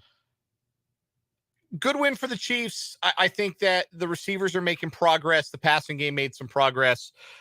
Defensively, they had a great plan for Justin Jefferson. That was just, it's kind of game a good team wins. You go on the road, tough environment, talented team playing a little bit desperate. That was a big spot for the Vikings. They had to have that game. And the Chiefs went up by 2 touchdowns and took control in the second half. I thought that was really impressive, really businesslike from the Chiefs. And I'm seeing signs that they're going to play better football as things get rolling. It was the kind of win that I thought was comfortable enough for the Chiefs while still showing that there's a ways to go. But that's a good thing. If you can beat a team like that on the road and still have room to grow, I think that's a pretty positive place to be if you're the Kansas City Chiefs. We've got one final timeout to get to, and we'll finish things up with the final word.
Time before we get out of here. Monday Night Football coming up a little bit later this evening following the Chiefs Kingdom show. Before we get there, Dan, final word. Real quick thought for me for Kansas State. Get back to running the football. Will Howard is a good college quarterback. Stop calling plays for him like he's a star NFL quarterback with star NFL receivers. Run the dang ball. Final word for me today, the Kansas Jayhawks. 5-1 for the second year in a row. Bowl eligibility, nothing is a guarantee when it comes to Kansas football, but you're in a really good spot for that. 7 wins certainly on the table. 8 wins at this point certainly on the table. This season has been fantastic so far for KU. Got to stay healthy, and we know that's been an issue for the Jayhawks so far. But there are still a whole lot of goals you can reach this year. You continue to play at this level of football like we saw on Saturday in the blowout win over UCF. We're done for today. We're back tomorrow from 2 until 6. Michael Swain will join us. We'll, of course, talk way more Kansas City Chiefs. For Jake LeBon, for Dan Lucero, I'm Brendan Brzezinski. Thanks for listening to 580 Sports Talk.